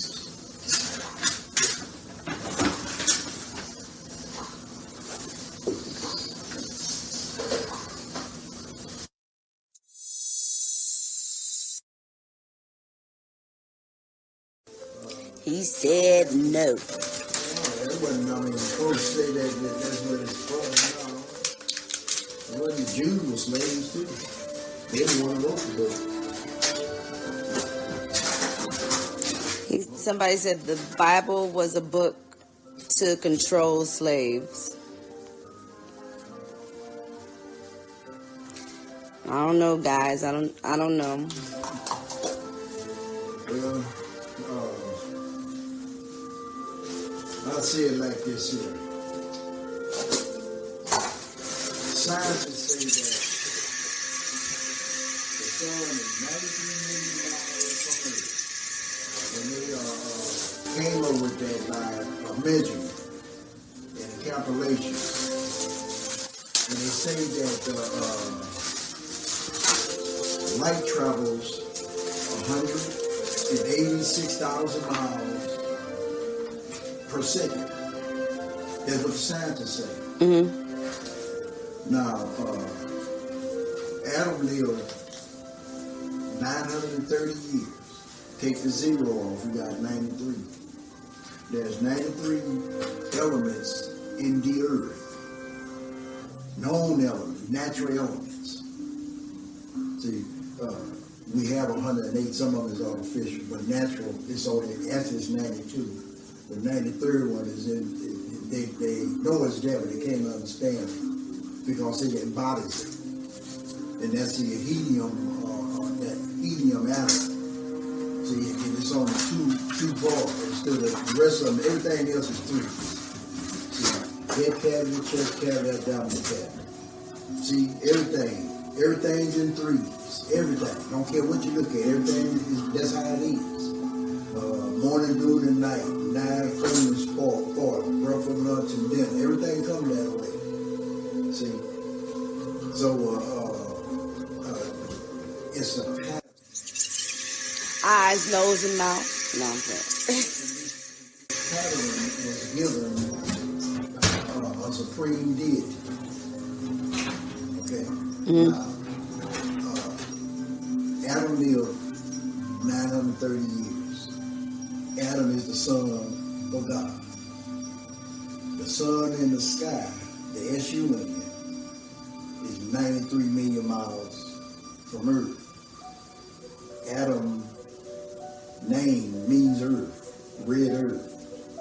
So the sun is 93 million miles from the Earth. Take them zeros off, you got 93. Same thing with Adam age. The tribe of Judah encamps around the tabernacle. 3, 6, 9, 12. You got 3 tribes here, all the way around. The tribe of Judah is in the east, according to the Bible. It's over in Numbers, 2nd chapter. The tribe of Judah is in the east, the rising of the sun. Mm-hmm. They're the first one that goes out when they march. They numbered their men of war, numbered 186,400. Now that's the sign of light. And they the first one that goes out. So now, there's all, I mean, but man wrote this here. Mm. Scientists. Man can't even make air rain. What? You gotta use it compressed. See, I mean, look. Why do they have so many? I mean, just think about it. They have specialists to work with this here body because can't no one doctor master it because it's that vast. So one doctor has to specialize one part. thing. And look, probably still can't get it all the way together, and that's the facts. We all talk about January, first day of the year. That ain't what the Bible says. January is not the first day of the year.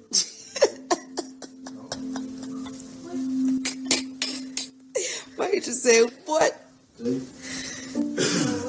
What's the first day of the year? April. Oh no. You ever check the zodiac signs out? Yeah. Is January the first one? What's the first one? Check it out. I ain't gonna tell you. You go check the zodiac signs. Now this is what about my dad. Like, you'll ask a question, and he'll tell you where you can find the answer, or you can do your own research. Oh my God. I'm about to check. I'm gonna check.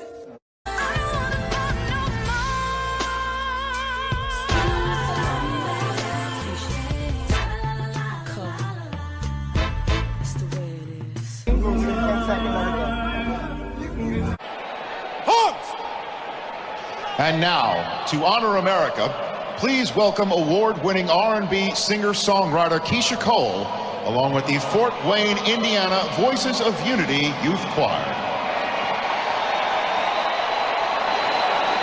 Oh, say, can you see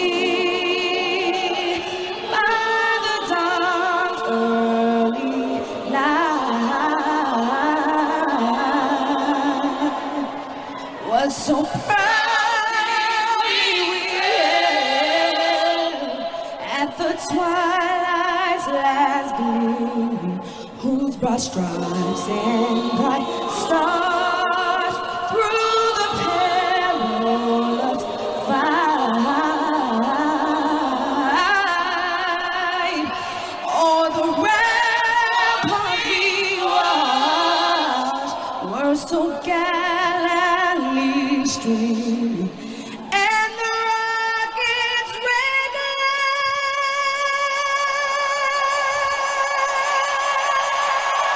the bombs bursting in air gave proof through the night that our flag was still there. Oh, say does that star-spangled banner yet wave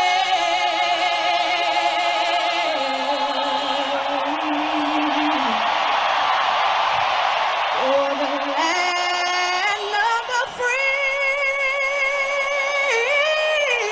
and the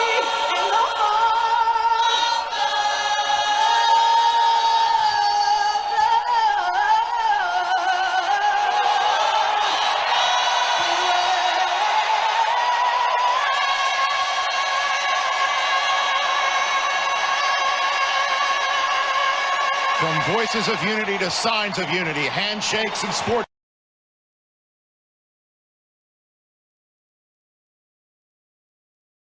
Kinda, okay. All right. So me and my best friend, I don't know, okay. So anyway, our brothers, you know, they had a group, and we thought that we could do what they did, plus we thought we could do it better. We always thought we was better than them. You know, so we started to form our own group, me and my best friend. And that's how I actually got into doing the music. She made me sing. Oh God, the songs that we sung were crazy. But then we started to call Hammer a lot and try to get him on the phone. Finally met him, you know, did a lot of work with him. He was the first to put me in the studio for the, you know, get that experience. And Dwayne from Tony put me on the road with him. I got the road experience with him. And you know, ever since then, it's just been, you know, getting into it. And then I got signed in 2002. Okay. It's not a bad thing when you're an attractive young lady, yeah. Well, is it hard? Because I know there's probably some hurdles. No, not at all. Okay. You have to just be like, you know, it's a lot of, it's definitely male dominated, and beautiful men too, beautiful. beautiful men. I'm not gonna. They have to worry about me. I'm the problem. Like, hey, check this out, pimp. Let me holler at you for a minute. Hold on. This is a business, okay? No, but, you know, it's cool. Like, you know, I make friends with everybody. You know what I'm saying?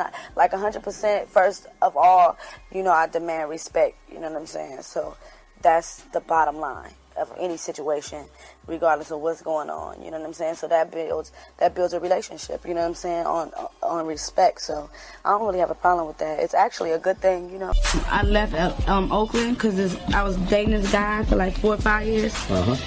And one night he cheating on me with this chick, and I came home. I had food, you know, for everybody, and I was staying with his mama. Right. And he got in the car with this girl, and they said they was going bowling. It was like 2:30. I'm like, how are you going bowling at 2:30 in the morning? And you especially in Oakland, like, especially you know, maybe in New York. Oakland, especially anywhere, exactly. Like besides Oakland, you don't go bowling at no 3 o'clock in the morning. Right. And he was like, whatever, I'll be back. Just go in the house and go to sleep. I'm like, I ain't going nowhere and going in no sleep. I'm about to leave, and when I leave, I'm not coming back. And he was like, whatever. You'll be back. I'm like, yeah, all right, I bet you. And then I left. I got in my car and I drove to LA. Okay. And I met Megan Good, and she introduced me to Damon Elliott, and then Damon Elliott introduced me to Ron Fair, and then Ron Fair introduced me to Jimmy Iovine. Oh. And Jimmy Iovine gave me a check, and I've been with him ever since. You left Oakland and just got in your car because this dude got on your nerves so bad he was messing around on you? Yeah. Have you seen that dude? He called me like 2 weeks ago and asked me to marry him. You are lying. I promise you. How many curses did you say? Yeah, at all. That ain't happening. Like, how you gonna pawn a ring I give you, like, because, I mean, you don't really love me, and ain't like it was meant like something all, like, special. Right now, you fucking with Kanye, right? No, I'm not.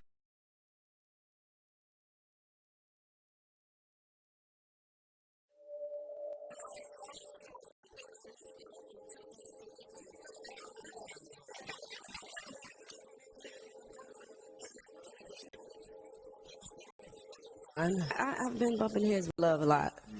And I'm just like, I don't know, maybe it's not meant or something right now. That's what I'm thinking. But I don't know. You know, I don't know what's going to happen. So I just got to take a little break, I think, and to focus on, you know, the independent game and figure out everything that I can learn about it and, you know, try to focus on my music and my son and just, you know, working out. I need to regain some kind of spiritual and intellectual, you know, yeah. It's not there right now. And I don't know why. It's just awkward. Somebody said I'm in between stations. There's a lot of static in my life. I mean, but it is, you know, marriage, family, music, friends. I need to rent one of those. Those things. No. That you're happy in a good place. It seems like that to me. Yeah, I mean, I'm learning how to like myself. Is it like hang with yourself? You know, like, you know, you just read or watch TV or just, you know, be by yourself. Play dominoes with your fans or something.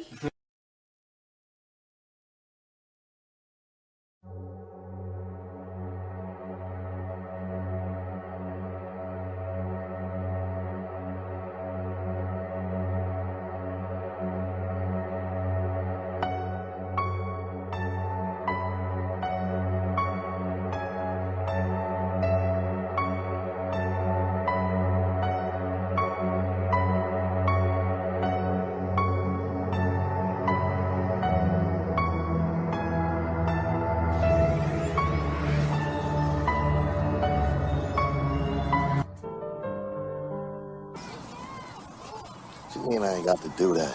That's my daughter. I can handle it. Hey, what the f did I tell you about this change?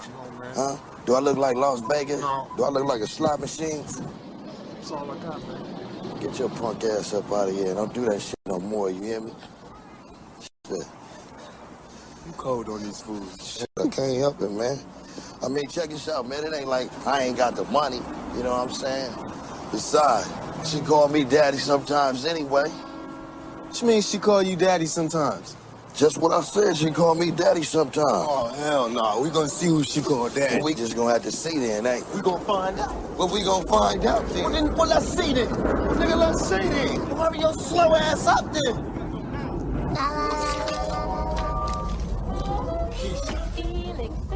Hi, Daddy. Who's your daddy? That's right. That's your son and this is my daughter, and don't you be forgetting. Pothead.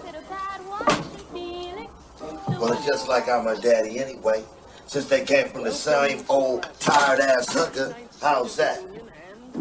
Difference. What's up, boy? Uh-oh. Felix. What y'all two fools talking about? Talking about your yam ass. Oh, here we go again. Simple nigga in the house again. Yo, get your ass back and away from the TV. And what you cleaning up for? This place look fucked up as normal. What you all nervous for? You been basing? Look, nigga, I ain't been doing shit, okay? And I don't remember saying I do to neither one of y'all motherfuckers, okay? So look, no, wait a minute. This is what you do. You get her and you get the hell out of my house, okay? And don't forget to get her some tennis shoes because them damn tennis shoes. If welfare wasn't paying the rent, this wouldn't be your house. Fuck yeah. Get your tired ass back in the room, tramp. Nigga must have been stuck. Know what I told your ass about that shit? Told her if I catch her doing that shit again, I'm taking Keyshia to stay with my mother, man. She got to be around this bullshit. Ain't nothing wrong with her, man. She just crazy as hell, if anything. If something was wrong with her ass, You can read it up, too. Okay, and that's what's in the picture, the tablets. They ready for war, man. You guys worried about LeBron James winning a basketball game. John Clark, a reptilian starseed, goes right to 312 back to Archangel Warren. Michael's coming for his reptilian seed. I just said that in the previous slide. You see it right in the number. Pam Kelly, hidden God key, the Infernal Gospel, the light of Messiah. The Infernal Gospel is radiation, which is the God particle, the ability to control nature through your gene pool.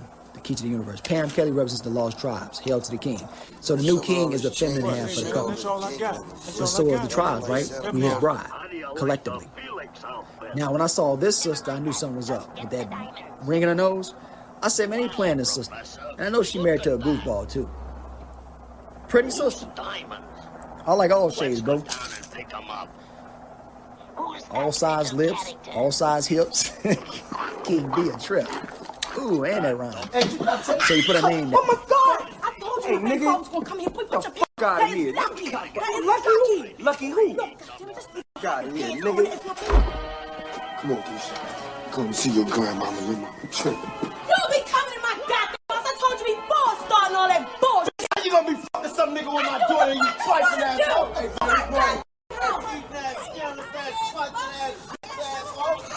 Hey, Here they go.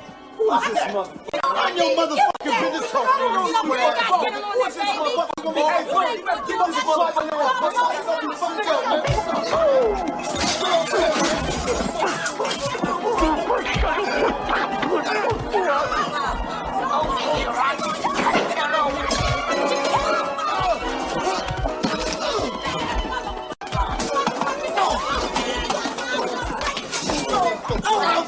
I don't need this shit, motherfucker. Stupid ass motherfucker. I'm gonna go too. No, motherfucker, where you got How you gonna be fucking some nigga while my daughter here? Look, y'all done fucked my house up. Now where the hell you going with my goddamn child? Come on. You ain't never gonna see my... Time of secret wooing. Today prepares tomorrow's ruin. Left knows not what right is doing. King David My seed, heart is radiation torn power, asunder. Exodus from Egypt, New Order, 312. In I a told time you, of furtive you ain't gonna do this with sighs, guns. You need radiation power with the sweet right hellos frequency. and sad. Now I put down Austin because it came up. I want to show you guys that Austin represented where the seed was located. Phoenix coach Earl Joseph Watson Jr., Adam Toledo Kill, Ruach HaKodesh, official king, the Prince of Israel. Okay? I don't care if it's sports, politics, movies, it's going to always be under this King David code. took my shit. Oh, that's what. But you can listen to it. That's what that was a success too, because he took like West Coast sound. We flipped it. I told him that. I told him that I trained. He was supposed to be Thug Life. All while he was coming up, I used to let him come on stage with me. He was screaming Thug Life. Hey, cause he was like, I hate Brooklyn. I hate New York. I'm out with them niggas puppy cheating me. Woo woo woo. All of a sudden he blew up, and he wasn't saying Thug Life. So I started getting mad, and I was seeing niggas place. He was hugging me, yo, Pop. Yo, thank you. The only nigga that woo woo. But he told me like about a week before I got shot. He knew the nigga that was shot me, and he was like, Pop, don't hang around this nigga. You know me, you know harm. We walked in with the nigga that shot me, that ended up shooting me. He's like, Pop, don't fuck with this nigga, because I knew the nigga too. He was my co-defendant. And I was like, what you mean? He's like, I'll talk to you about it later. And we didn't talk. Next time I saw him was at the studio where I got shot. So I knew he knew what happened. So I was like, Biggie, what happened? He kept sending me messages like a bitch, you know, like I'm gonna come see you. No, nigga, what happened? While I'm in jail, strangers is telling me, yo, you don't know? Biggie homeboy shot you. Cause they bragging, they telling they niggas in jail, yo, we just got popped, woo, woo, woo. And my cousin was in jail in New York, cause I got family out there. He sit right there while the niggas get the call going, yo, my homeboys just jacked that nigga Tupac. So that's how I knew, I mean, what happened and everything.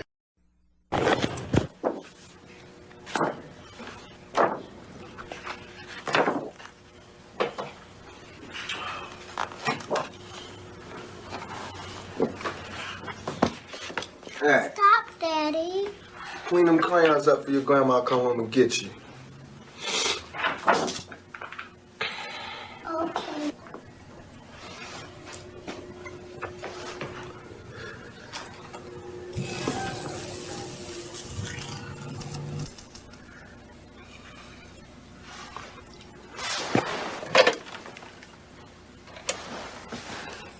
Yeah, I'd like to make a collect call to the 510 area code, please. Yes, 510-836-1990. Thank you.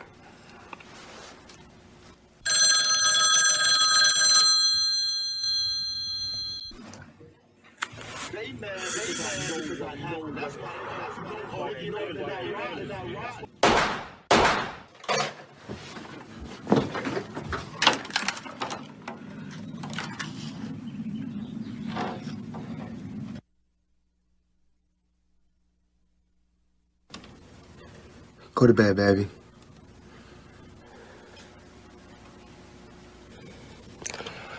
Leave them crayons there, I'll get them later. Go ahead.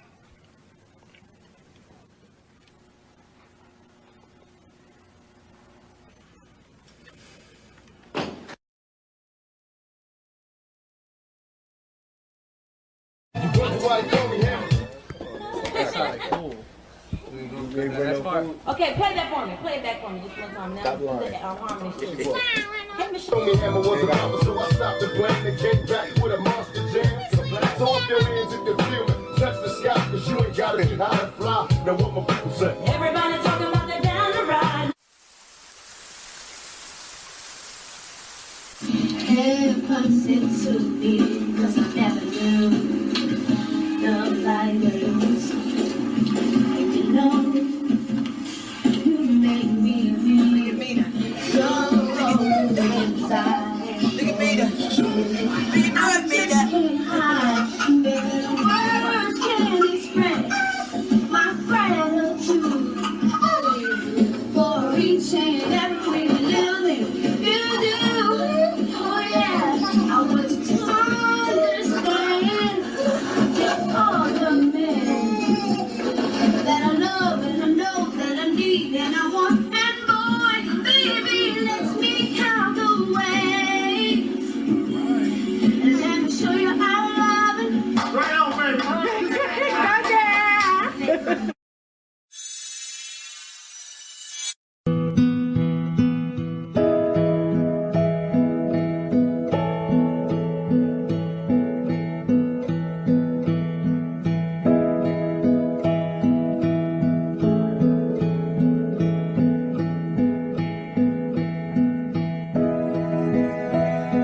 Unfortunately, she could not resist and she overindulged in illicit drugs, which resulted in her demise at her home in Oakland on her birthday.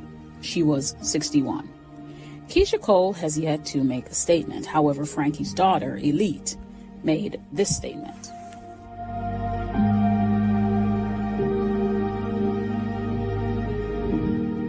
Also, Keyshia Cole's brother Sam, who was the one trying to assist with her sobriety, confirmed her passing. Overall, this is a sad story because most of us saw the struggle, which was well documented on that so-called reality TV show. People say you're mean. I can't be nice. You know what I'm saying? I gotta handle business like a man would. I went platinum. Well, tonight, the Platinum Plus party. Here come Ronnie and Amina. It's about to be out the chain. These are the girls that I grew up with. I know, I love, I trust. Get your ass up! Oh, look at my hair. All right, so let's put some water in it. Let's put some water in it. Nephi was clearly drunk. Time to get some gel, slick that down, put some stunning shades on, and let's roll. Damn!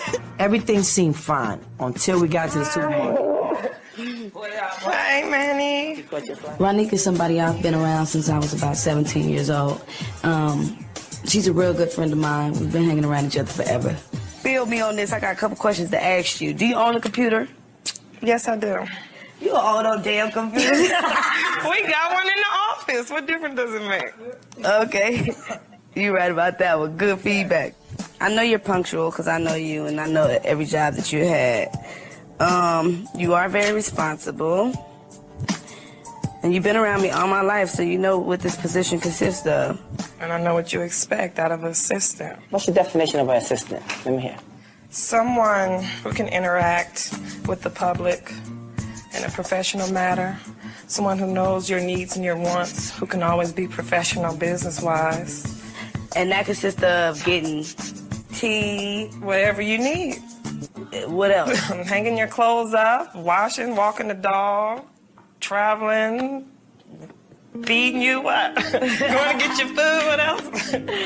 Shoot. I really would like to hire you. Because you're my family, and you know what I'm saying?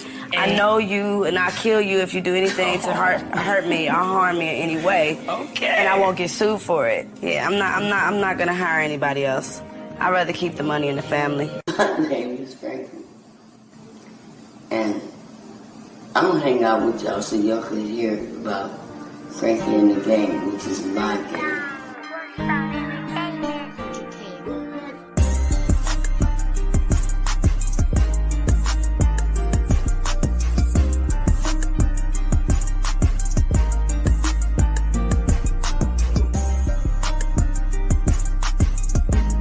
Behind the scenes, I've been trying to put the family together, man. And I wasn't gonna come, but my heart, when it comes to my family, you know what I'm saying? I'm dealing with a lot. I'm from the hood. I'm from Oakland. Sometimes the devil will get me down to the point where I don't want to do nothing.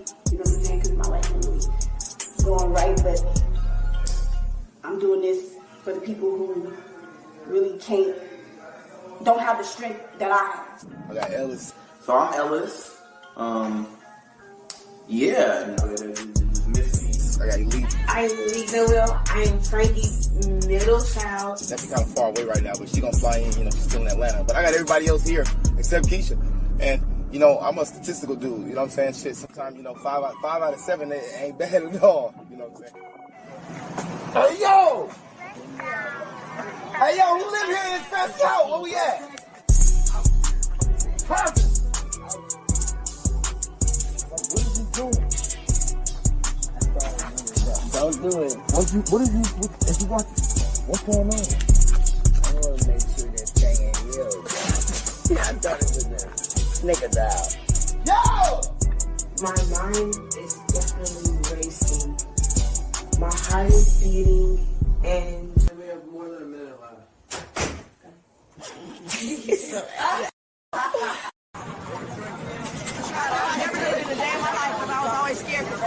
I'm ready. Look at that. Let's shake it ready.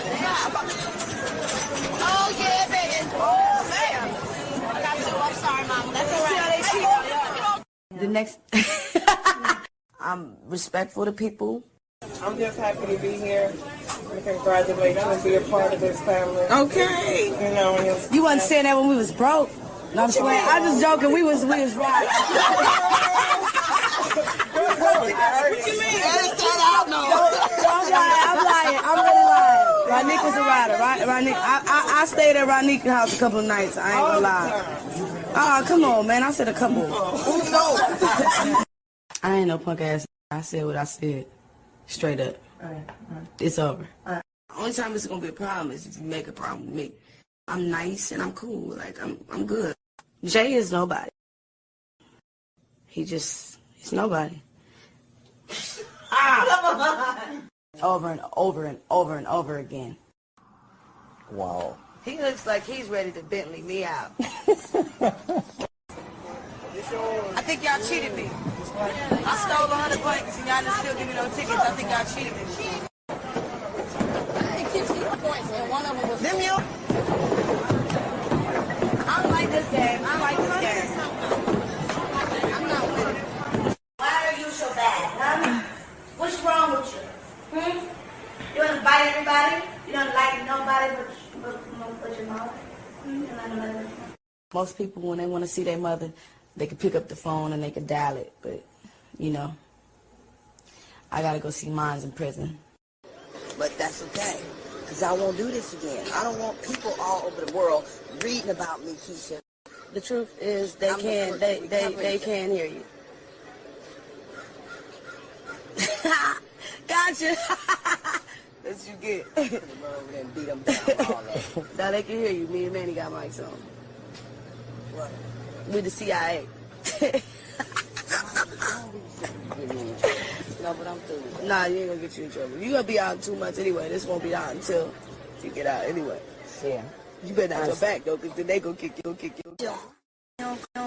For me to get out of it and actually make something of myself, because you know what I could have did? I could have let them run over me for the rest of my life and be because my mother was. But instead of that, I choose to do something else with my life. And for me to come out of that and actually make that happen for myself, nobody had made that happen for me.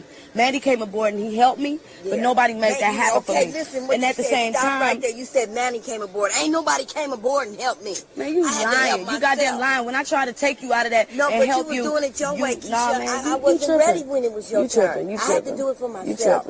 You missing my whole point, Keyshia. I'm tired because I'm tired now. Man, you say that every goddamn time you. Okay, well, I'm tired. Yeah. Now. I'm very tired. You get a dose of your own medicine. Damn. Life is. Mommy got an apartment. She went from riches to rags. That is not. Oh no. I'm working.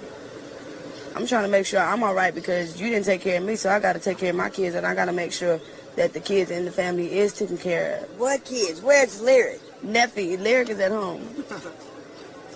No. Oh yeah, as soon as a woman stands up for what she wants. Right, that's what it is. Because we're supposed to be soft and, you know, caring and, you know, nice and courteous and, nurturing and motherly like and all that. So, but no, child.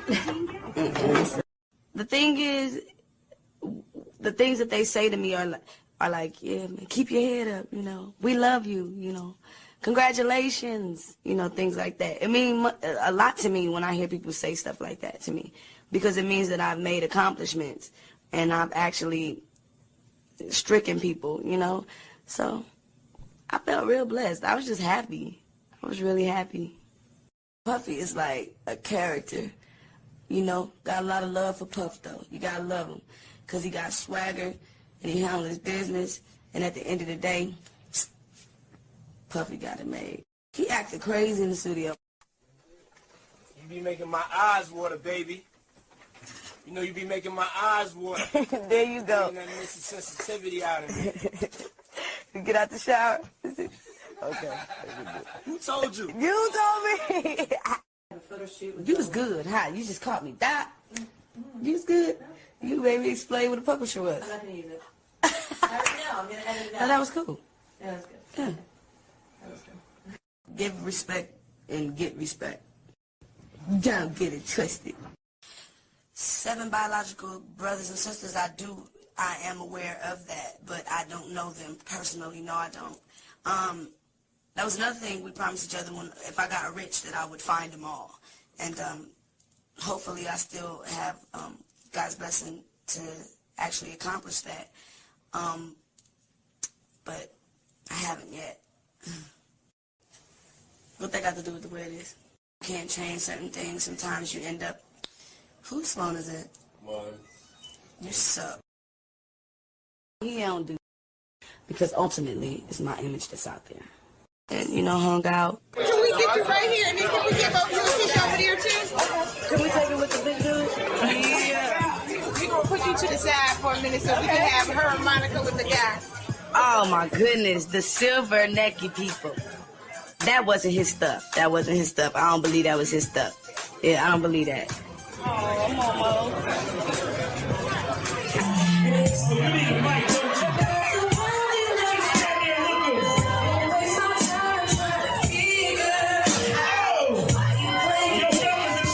When I'm around my sister, I always feel like a star.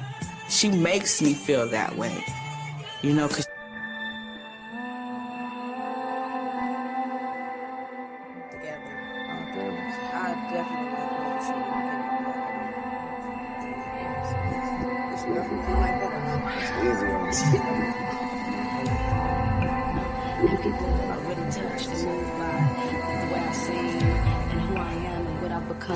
what I've been through and what I've overcome. It's a wonderful feeling to see that, to get that love. Oh my God. I was in the first season. They caught me on a bad hair day, and why is they playing me? But on the other hand, I was happy because I had so many visitors. I was like, there is a God.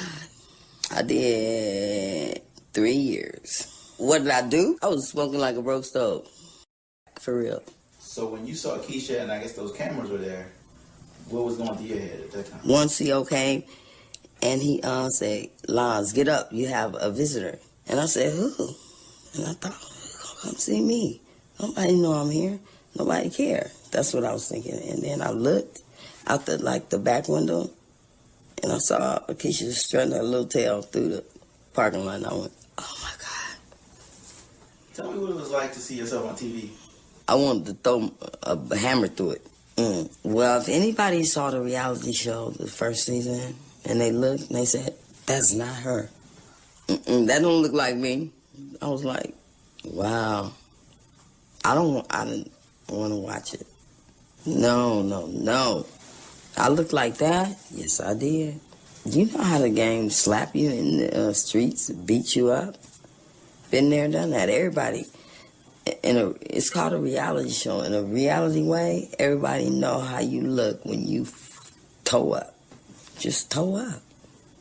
But when I looked at myself, it just made me transform. I want to see how it feels for me to look my best again. I hate when I look at myself on TV. But I love when I see myself after I see myself on TV. I mean, come on. I was rock bottom. Once you hit the bottom, you can't do nothing but what? Go up to the top.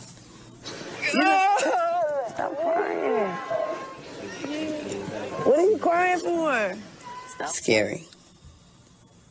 Because I knew she was going to roast me like a Planters peanut. I was like, okay, I got to face the music. Because before I went to jail and after the fact, I knew she was going to let me have it. I'm like, oh, well, Tell me why Keyshia was so angry with you. I would not stop. I was just going, like a battery, going. And she was like, Mama, I don't care what you do, as long as you keep your weight up, as long as you keep your appearance up. I don't care. You know, keeping yourself up and cracks don't mix. So she finally figured it out, and she was like, I had to face her. Like, okay, I kept looking at her and telling her, no, I don't get high, and I was getting high. Feel me? When's the last time you got high? When I got arrested. And sometimes I still feel like I'm high. Because, like, when they arrested me, I was so high, I was delirious. I mean, I was just gone. Crack is like an enhancer. However you are, it takes it, and it's like a cartoon, animated, right? It just made me selfish. That's how I lost my children and my morals and principles, but I never let it get to my pride, okay? Because technically, for the things I've went through behind crack, I should be D-E-A-D. You had been out of Keyshia's life for a long time. We didn't have that kind of relationship where I could just check her about any and everything because I've been missing and I've never had to discipline her. The times that I did have her, she was a good girl. But we never got to really bond. We didn't bond. And that causes a lot of problems right now today. And it's extremely excruciating. We got to understand who's who. Because, like, she's dominant. And she's more of a mother-like figure than I am to her. But that's because I've been irresponsible for, like, 20 years. And she's, like, be 26. What's going on with you and Keyshia right now? What's going on today? Personally, I'm trying to figure it out. Because I just want to know she don't owe me nothing. I'm trying to figure out if she feels like she's responsible for what's going on, what happened to me or what's going on. I don't know. I don't know. I'm like, I don't know. Sometimes I say to myself, she don't love me. She feels sorry for me. I don't know.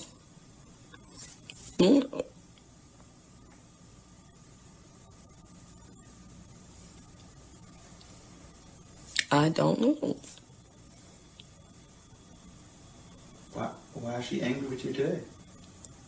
Because of yesterday and the day before and the day before that and the day before that. When I've noticed that they remember all the bad things, but they don't remember none of the good things, like me carrying them for 9 months, me having her, not aborting her. The odds are against me. You feel me? But for what it's worth, if she wouldn't have went through what she went through, she wouldn't be who she was today. Or who she is today. Y'all been living under the same roof now for how long? Like a year. I'm in the middle of a battle right now. I love y'all equally. I'm trying to share myself. But it's hard. These two, Keyshia and nephew. It's like playing chess, and I don't know how to play chess. So I have to learn. And I'm like, wow. Shit, I fucked up. When they was little, I had the control. But now that they're grown and they have their own minds and they could... It's hard. It's hard. When they get a certain age, you can't tell them nothing. I said I did wrong, but you're not going to rub it in my face. Wait, Mama. Just Mama, I know, Mama, take a seat. I did it. Let's step past it. And then they're going to throw it in your face. Well, you ain't been around all this time. Why should I... So you just got to take the bitter with the sweet. With Keyshia, I should support her career. Like, be by her side. I'm her mama. Roll with her. She likes showing me off. She don't care what nobody say. She love her some Frankie. And my mama is the shit. Hi, I'm Frankie, and I'm a recovering drug addict. I've been clean 4 years. I smoked 20 years. But God is good because He blessed me enough for my children not to fall in my footsteps. So with all you've been through and watching Keyshia grow as an artist and as a woman and your involvement in her life as a mom, tell me, are you gonna be all right? Are you gonna be good? Are you cool? Hell to the yeah. I'm cool as a cucumber. I thought I was slick and got out of watching my kids. It always gets you later on. Ain't nothing in life, in this whole life, whatever you think you got out of doing and that you supposed to have did and you didn't do, mark my words, it's gonna slap you 10 times harder. I learned my lesson. I don't care if I'll never learn nothing else. I learned one thing in life. You can't cheat. You can't cheat. Right now, I'm in a state of mind where I got to think about other people. Like when I got high, like I said, I was selfish. But now I have to think about, well, how's she going to feel or he going to feel? I done came too far, and I don't want people to see the old me. I want to be an inspiration to everybody to let you know that it's not too late. Never say never. It's not too late.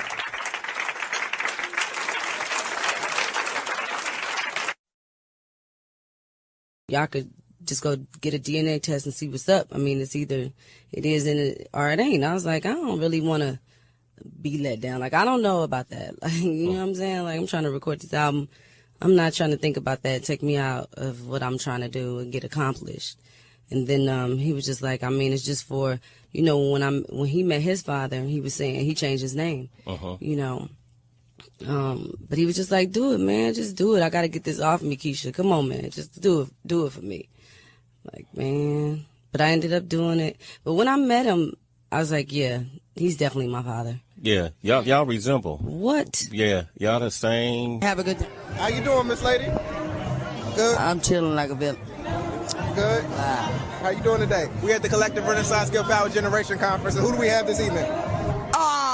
Frankie from the Frankie Never Show. No. Let's get this right. Okay. From the way it is, Keyshia Cole, mama. Okay. Holla. Okay, you here with B103 today? Yeah. Okay. So how do you feel that music and artistic innovation affects the Atlanta community? No, I feel that the music is a part of what's going on in our atmosphere. But you know what you gotta understand? All music ain't good music, but the music that's inspirational, I can deal with it. But all that, you know, I'm the knockoff queen. No, I'm just playing. Shout out to the way it is. Okay. Keyshia Cole, man. You're actually a little music artist yourself. I know that you like to sing the hook of your little song. Can you give us a quick tidbit of the Frankie? Code 10. Come on. Situation. Yeah, come on. Do the Frankie leg. Do the Frankie leg. Do the Frankie leg. Do the Frankie leg. Now get it down. Man down, Code 10. Man down, Code 10. Now dip. Jump back. Now right, left. Now, do the left, right. So now, I'm like, all right, so I knocked that out. Boom. She get high. Whoa. So now I was like, you know what? Fuck it. You playing with me, I'm gonna show you what it is. But I was being petty, but I was having fun, you feel me? It's turned into some other shit. It stopped. Said something about me again. And then after that, you know, old girl jumped in it. And so I got on her. Family really fucked up though. I shouldn't even really be talking about their family like that. But she started talking about my son and all kind of shit. That's the only reason why I kept it going. She started talking about my son. I'm like, and then other bitches like, yeah, you're not supposed to say nothing. I'm like, bitch, you gonna let a bitch talk about your son. So a bitch supposed to talk about my son, but because she a woman, I'm not supposed to say nothing? Bitch, you got me fucked up. I don't give a fuck. Yeah, you're not supposed to say. Why you think I hit him with the, all right. Hey, your nigga holler at me then. Nobody let her nigga holler at me? Okay, cool. Fuck you bitches. I love every woman in the world. Just not them. That bitch right there. I ain't old girl, I ain't tripping off old girl no more. But, you know, old girl, I'm not even trying to say her name. But the fat one with the rose in her neck and all that, the one that got her shit done, I ain't fucking with her, cuz. Fuck that bitch. That bitch dirty. And she's sucking dick for attention. And there's some motherfuckers that really think the bitch like you sitting there really. So I know you a hoe. Whichever bitch vouching for her, she's straight hoes.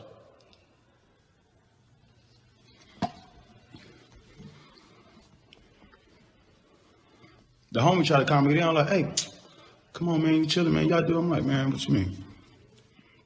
I told her, like, man, I ain't no R&B singer. Niggas know what I'm doing. I ain't no R&B singer. That shit don't affect me. That shit don't affect me. I'm chilling.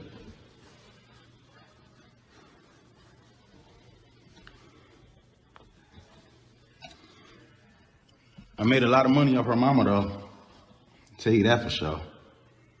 Niggas made a lot of money off her mama. Crib straight. Duck! Yeah! From position? But stuff like this is what I was talking about, though. Right. Doing activities together. All three of us. I definitely agree with you when you came up with that idea. Yeah, so it's Is your girlfriend gonna like that or no? It's easy on my hoe. I'm dating myself. That's really good. You dating yourself. Yeah. Okay. Oh, you don't believe that? I'm just saying.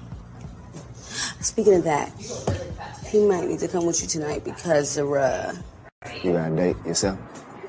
Correct. That's amazing. I feel like that, but only I just feel like it's just so hard because I feel like once women, I mean, it could be men too, though, but I just feel like it's so hard because women, we'll tell you we love you, we'll go all ham on Instagram, posting you, doing all of this, even if some of us can't, you know, some of them don't have the option to. Right. But, you know, the ones that do, and then it's like, okay, now I see him with her, or he out there doing that, then somebody texting you, yo, you see a dude or whatever, like he doing this, that, and the other.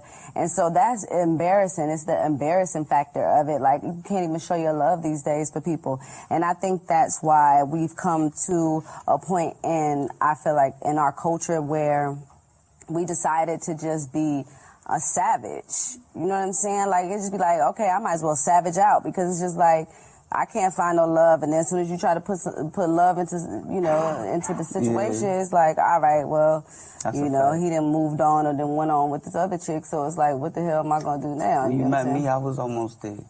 Almost? Yeah, I was almost there. I seen you at that last video. I'm like, first of all, what you said? What you was going on? You was mad. You was real mad. I said, thank God I caught you right in That's time. that pain, you know what I'm saying? You gotta write about what you going through. But see, that's the difference because you can hurt a guy's heart one time. A guy can get his heart broke one time, and y'all act like it's the end of the world. You know what I'm saying? Like, we done had our heart. They're like, nah, I'm cool. I can't go through that. You know how many times I had my heart broke? You know what I'm saying? Like, y'all need to man up. but it's different if he been 100 with you all the way from the jump, and then you do him dirty. Then it's like, I can't look past that. If I was a nigga that, if I was somebody that, you know, I was doing you dirty and you did me dirty back, it was like, you know, I would understand. You know what I'm saying? Because I did you like that. But if I ain't do you like that, I'm scarred. I'm like, you know, I believed in this and. It's like no, I feel that. I feel that, and I can't. It's like if my friend crossed me and try to holler at my girl or something. Like, I can't never be your boy again. It's just like those type of things. It's like no, I feel that. I mean, of course, you know, I know. I mean, how long was I in a relationship, and then I had to just be like, okay, stage left. I got to exit because at the same time, like all this time, I haven't did anything to you. I'm confused as to where you're getting this from. Why is it this way, and when are you going to stop? You know what I'm saying? Like, a sister can't hold on forever. And with you, it's like, you do me dirty one time. Because I'm being 100 with you. You know what I'm saying? And I was 100 too. Yeah, no, that's how it got to be, though. It's just I'm not as tough as you. I can't. Not as tough as you. I'm not as tough as you. I can't look at you. You don't think a woman should stay in a situation if she's gotten done dirty? You don't think maybe I'm young. Maybe I don't. You know what I'm saying? Where I am in life right now, I've never doubled back, never dated somebody I broke up with, and I've always viewed the same thing. I look at it, if you my girl, I look at that loyalty as the same as my best friend loyalty. You know what I'm saying? Man, that's what I've been searching for all my life. You know, welcoming you into my circle. Unless, I don't know who you would have to be to get around me with the bullshit. But, you know, I don't know. Waste of time, you like a detective. I am. I could have been a detective. I could have been. I could have been a great detective too. But like, why get in a relationship if you won't play games though? Because a lot of people do. Claps, okay, a claps, give it up, get a round of applause. But, you know, a lot of people do, though. A lot of people get in relationships with the intent to just smash. You know what I'm saying? Okay, cool. And whatever I got to go through to get it is cool, you know what I'm saying? But my heart ain't going to be in this 100% after I do. You know what I'm saying? That's the problem. And I feel like that's what ladies have to deal with a lot, you know, especially being beautiful and sexy, and, you know, taking care of yourself. You know, you got to be careful because guys will be trying to push up on you. And it's like, nah, what's your intent? What you trying to do? You know what I'm saying? Like, if I could tell my younger self anything, it would be like, sit still. And nothing ain't worth it. It ain't none of it worth it because at the end of the day, you know what I'm saying? It's just like, why would you take me through all of this if you saying that you love me? You know what I'm saying? Why would you do all of this if you saying that you want to be with me forever? I don't get that. And if you have a woman that ain't gonna move around on you, ain't gonna be doing all the worst, then why not stick with it? I don't understand that. Yeah, I've been unhappy in relationships and didn't move. But, you know, it's like you cross that line with me, then I get to that point. But, you know, I think souls, they vibrate a certain way.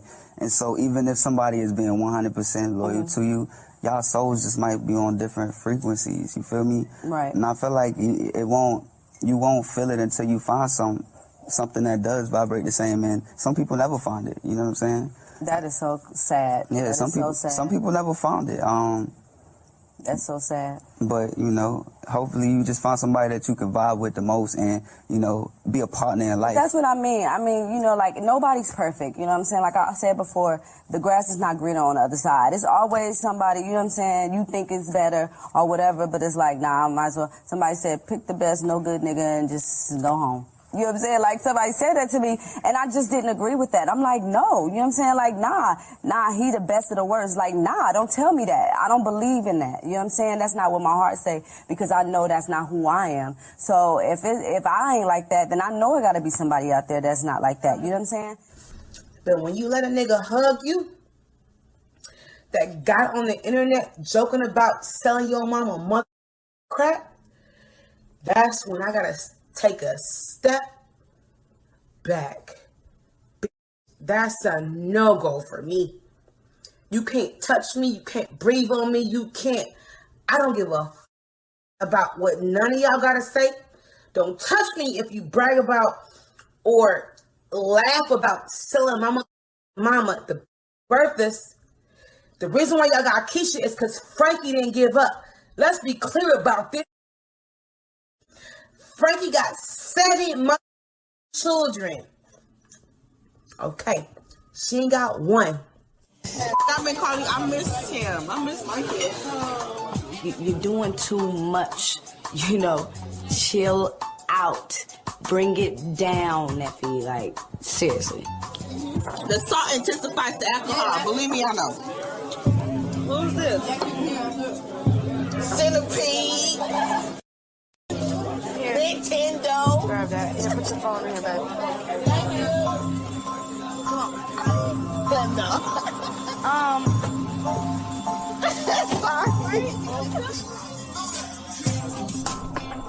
Man, every time you do this to me. No, every time you humiliate me. Man, I humiliate you. I ain't said in front of you that these ain't seen before. When Neffy drinks too much, she acts up. And she wants to fight, and she wants to get into arguments. No, you cannot argue with everybody. You can't do that everywhere all the time. And when will you learn that? I don't. I'm a wife and a mother. Stop hitting my car, blood. I'm a wife. Stop hitting my blood. Okay, Stop disrespecting my. Fine. I won't disrespect your car. But when I feel disrespected and humiliated, I'ma speak my mind. Do you ever take into fact consideration that alcohol has a little bit to do with it? I'm Nefertarian. I'm gonna say what I got to say, and if I feel like I'm being disrespected, I'ma speak my mind. All right, so when I speak my mind, don't get mad at me then. You ain't the only one living in this world. No, I'm not. All right, then. I never said that. You act like it. With that said, Miss Lons, it's good to see you. It's good to see you too. Tell the court, why is it so important to resolve these issues today? Well, this happened like 30 years ago, and you know my past is always haunted me no matter what. I'm a recovering drug addict and a lot of more other things. I don't hang on the streets, and I don't run amok with the gang members, and I have not been back to jail. So I learned a lot from it. I could be dead for the things I used to do, but I'm not going to quit until my daughter and me put closure on who her father is. I'm very proud of you, because let's be honest, most people know you as Keyshia Cole's mother. They think of you and they say, oh, the antics, the drama. But I know you. I've talked to you. You're a mother. You have heart. And you know what? Most importantly, you have courage. And these tears is for her. She still has to live with my mistakes. And I'm here to correct it. That's what mothers do. Ms. Noel, I want to talk to you. Yes. Every little girl wants to know. I thought that I was over it, but I'm not. And it's caused a wedge between you and your mom. Big. Explain. Our relationship really hasn't been the same since I did the first DNA test. I'm still holding a few grudges, not only against my mother, but whoever my father is. I don't want to be judgmental towards my mother because I know that due to the circumstances and being in the streets and being on drugs, and I don't want to judge her for that. But on another note, I feel like, why do I have to continue to suffer, from the things that happened in the past, the things that I couldn't control then and the things that I can't control now? You're a beautiful, smart young woman, talented. Thank you. But you are a human being. Yeah. And you have a right to know I do. Who your father is. I do. And I have answers for you. Okay. Jerome, the envelope, please. I have a really serious question because the only problem is, right, she told me that I was mixed. You told me that, right? No, I said you were other. Okay, what's other? And you are other. What's other? Explain to the public because my fans are really upset. They think that when I repeated that I'm saying that I'm not black, which is not the truth. Black is a color, first of all, so don't listen to that. Okay, but can you explain so they can get off the back about it? That your mother is one color and your daddy. Okay, you told me I was mixed with what? So let's just clear some things up for your fans and everybody. Okay. Today, December 11th, you are saying on record that Keyshia's father is an Italian Caucasian who has passed away, and Keyshia has never seen a picture of him. She's never seen. But we can get the picture. He had his own bar and grill. It's called Pal Joey's. Really? He was at Eastridge Lawn Center. Guys, as a young girl, I looked up Pal Joey's. I called 411. Y'all remember that? It's in I called San Jose. a bunch It's of in times. San Jose. I'm not gonna wait. Does he have family? First she told me it was in Los Angeles, guys. I called Los Angeles, and it was not one there. I don't know anybody. So, I don't know anybody because, you want me to be honest? Yes, please. Nah, I'm keeping. Oh, come on. Like, this is just not cool. He was a guy that I used to date. Okay. We figured. I know that part. When I was a lady of leisure. Okay. Did you? And I became attached. Okay. Because he went to his grave trying to get me to stop doing prostitution. Okay. And how did you meet him? Well, it speaks for itself. Okay. Duh, prostituting. Did you not? No, I never told her that. Oh boy. Now that you asked me that, he picked me up and he told me, "You too pretty to be on the street," and he took me to his bar, and I was drunk, and we talked. We didn't do anything, and he said, "You don't need to be out here. What are you doing? What are you doing?" And then he used to come and get me. He said, "How much your pimp want?" And he would give me the money to take to him, and he would keep me all night and talk to me. He cared. He really did. You're hearing this for some of this for the first time, I'm assuming. He was a wonderful guy. He wasn't my type. Well, see, the problem with that is that there's someone else that's saying that's not that he's your father? He's not your father. Okay. I just want the general public of the people that has been my fans over the years to understand that this is not something that I got for myself in my own mind, right? This is something that was told to me, and I wanted to express It's a lie. that. It's not the truth. And we have to put closure on to my it. fans because I love I think my it's fans important. dearly. First of all, I think your daughter deserves to have closure and just to know part of the other half of who she is. If there's other family out there, if this man had sisters, maybe there are As somebody, we can find him because they have a way to find it. But when did you last have contact with him? Right after she was born. Then how do you know he's dead?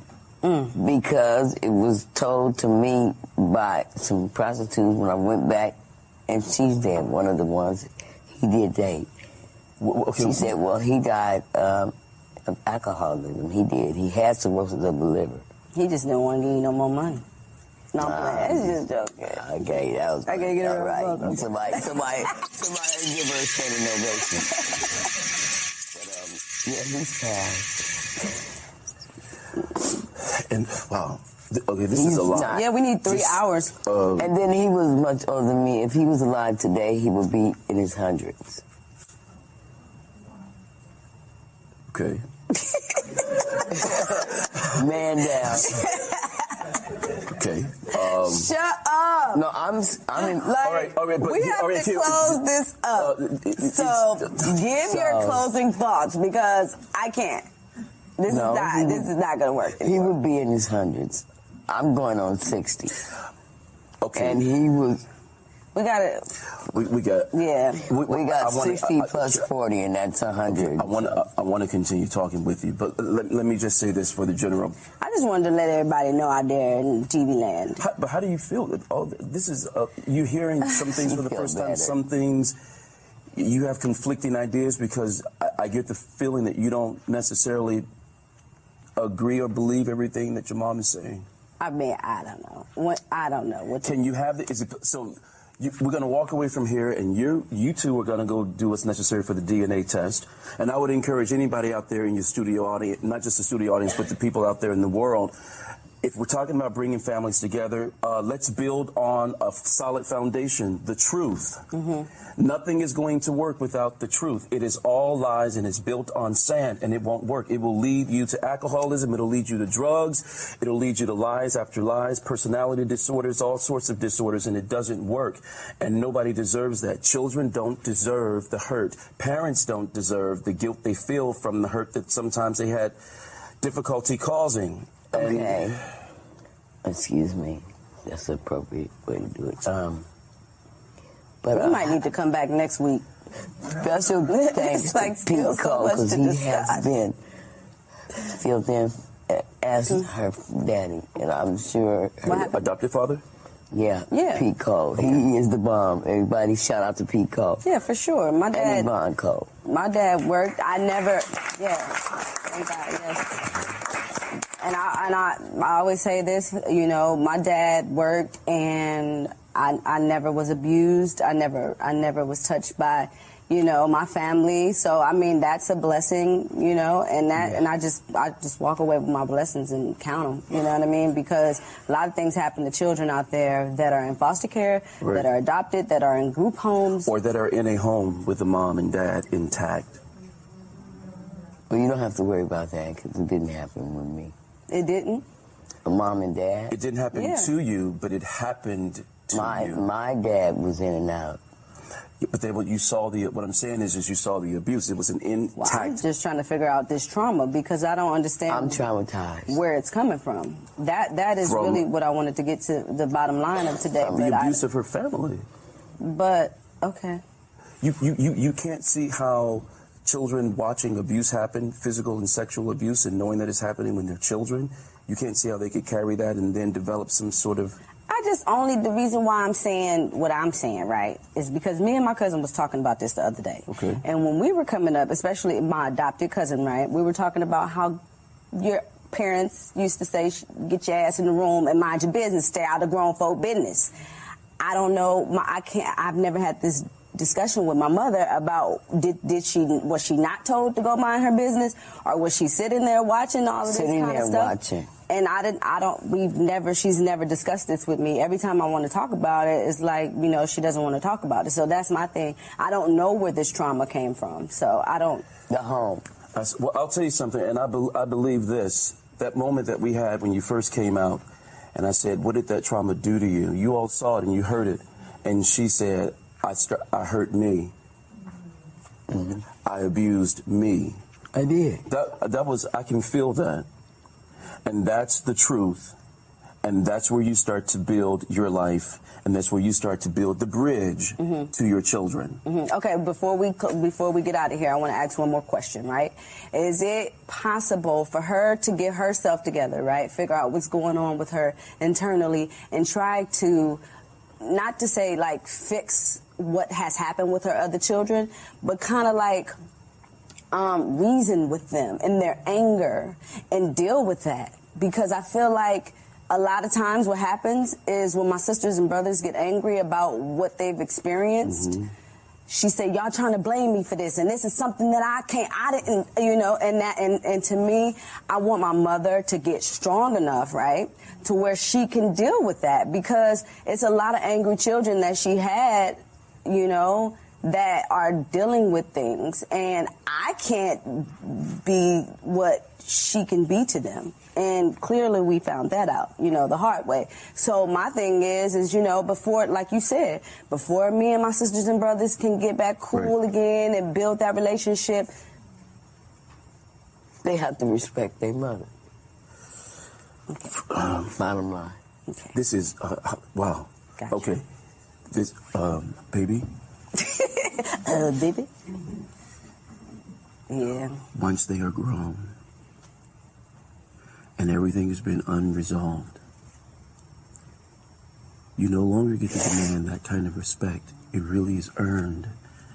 And it might not seem fair. It's fair. Right?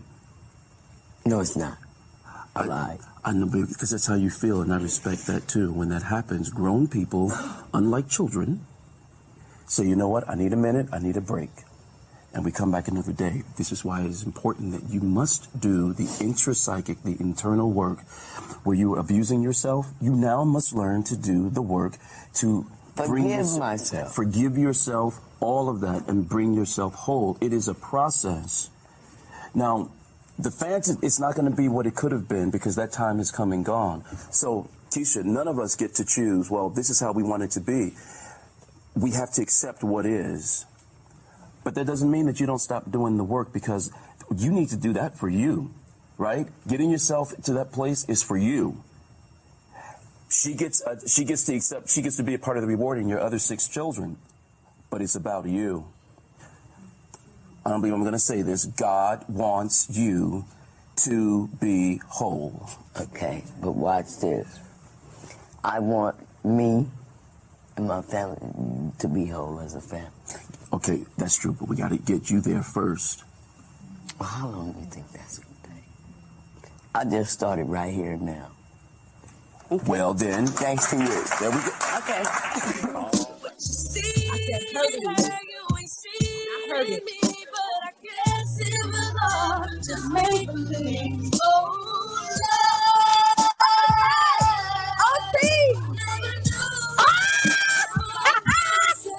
No, I'm dead. O.D.B.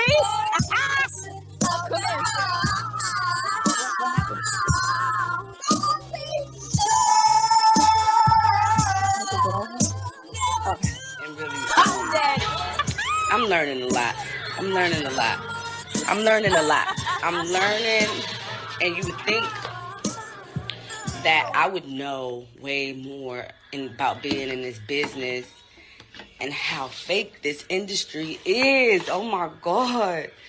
I ain't even about to talk no mess. I'm cool. It's all good. Because you know what I realized too? I realized people poke at me and do things to me. And then when I respond, or if I say anything or tell my point of view, I'm always the bad guy. Like literally always, right? So that's cool. It's all good. You know what I'm saying? It's all gravy. It's all love. you know, it's all good. I'm just learning. I'm learning. The more I go, the more I understand, you know, and I'm just so thankful to God that he's allowing me to see all of these things that are happening, you know what I'm saying? So that I can make better judgments on people that I bring around me, right? Because people say they love you, people send you condolences, man. People be, you know, I'm sorry about your mom passing, I'm sorry about your dad passing, Even man, with the ups Lola and downs, passed, your I'm mom sorry always about, there for you know, you. all the And bad I things that be see. happening, and And then they I turn just around like- and do So it bad should things be. to you. Yeah. Like, it be like, and what you don't do you give know? up. Like, it's never like, oh, well, I'm done. We don't see eye to eye. I mean, you know, it happens. Occasionally it happens. It happens, but it, you know, everybody has to know that their limit is, you know, you got to respect your limit. Like when it comes to that point, I mean, and it takes time. You know, people do things, especially with the drug thing. It's like people say and do things that they wouldn't normally say and wouldn't normally do. So sometimes as a human being, it's okay to say, give me a while. Let me do something with what you just did to me. Let me get that right, you know, first. Right. And then, you know, revisit this situation. And I mean, I love my mom to death. And, you know, there's nothing that can replace her. But sometimes I have to take a break from Frankie. I do. Right. I have to take a break just to restore within my own spirit. But it's never too long. Right. You know? Yeah. Because I can't find myself like being without her. But yeah. How's her spirit now? Is she in good place? This is one of the times I haven't spoken to her since Mother's Day. Yeah, she said some really pretty mean things to me that I don't think it was really her. Right. I do believe it was the drugs talking, but it just really hurt me. So, and the way that she carried on and behaved, it just, you know, and it's been a difficult time too, because I've been like trying to finish the album and trying to put the album out, you know, like I own my masters over here. Thank you at Epic. And so that's a big deal, trying to get the music to sound like amazing up to my own standard. Yeah. And so that has been so difficult, just writing it, concepts. Am I doing right by saying this? Am I doing right by saying that? Are they going to be able to learn from this? What have I learned from this? All these questions. She apparently took some drugs while partying, relapsing on what was a long, hard-fought journey to sobriety. He took to his IG several hours ago as soon as he found out and confirmed her passing. In a post he wrote, "Just found out my mom dead," captioned, "On her B-Day," followed by 6 crying face emojis, followed by several posts that say, "Frankie, I miss you. I love you for life, and I'ma miss the F out of you, Frankie. On God I am. Fly high, baby. Fly high." Keyshia Cole's little sister, Elite, who loved her mom dearly, reacted to her mom's passing a few hours ago as well and said, "Worst pain ever. To see my mama in a body bag on her birthday, my heart is so effing broke."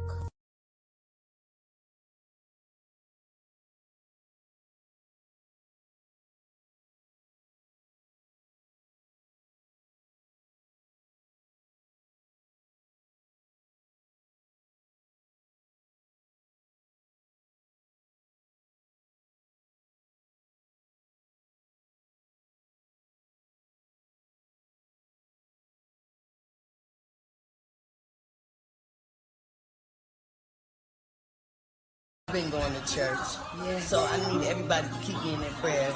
I'm taking this a day at a time. As long as I have something to do and stay focused, then I won't have to worry about no triggers. But we love you, Mom. And We believe in you. I love you. Scares me to think that one time I'm gonna come and I'm not gonna find you. Well, that devil lies from the rotten pits of hell. Don't you let him ever put that in your mind. Because I'm going to be always where you can find me. Even when God called me. A mother's love will always protect you. No matter what, you always come from out of nowhere and go, "Mama." Yeah. Even when I make you mad, it takes you a while.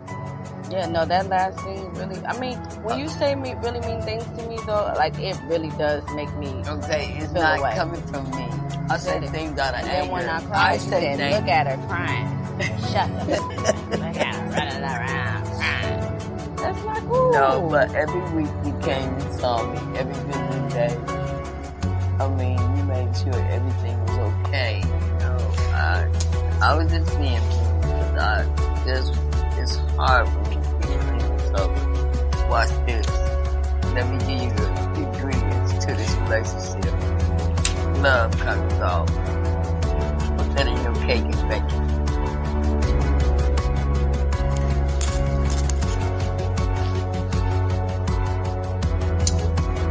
And y'all, Lola.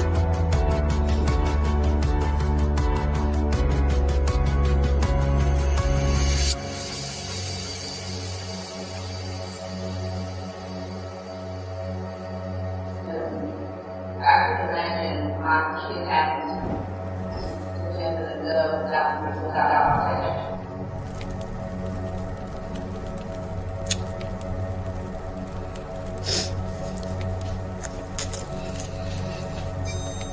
Lola was stuck in my gate. She didn't.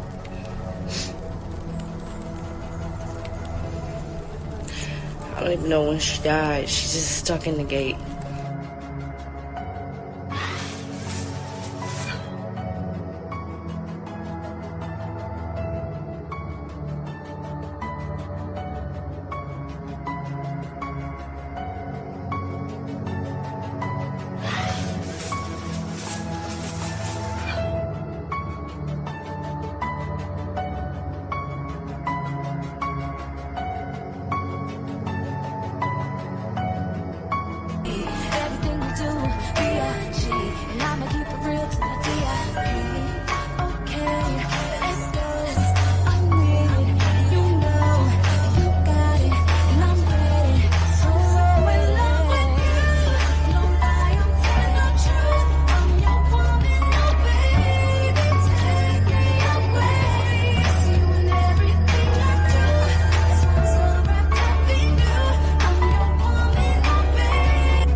God gonna show them that the end is near? For example, and Obama, who's gonna be president, become president, that let you know that's one of the signs that the end is near. Obama becomes president? Y'all better get it together. Clean up your dirt. If I do nothing else, I know my history. What was our other president name?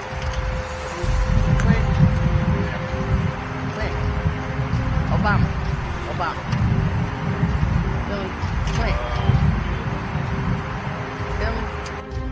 What is that the unit number, apartment number? What does it matter? I don't want him knowing my unit number. This is federality.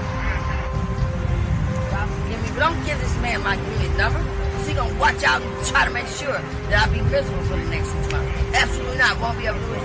That man can't get it right. Film the dent in his car. That'll let you know right there that something ain't right. Film that. Turn around and film the dent. The hell? Who's gonna pick this? That ain't nothing but the devil.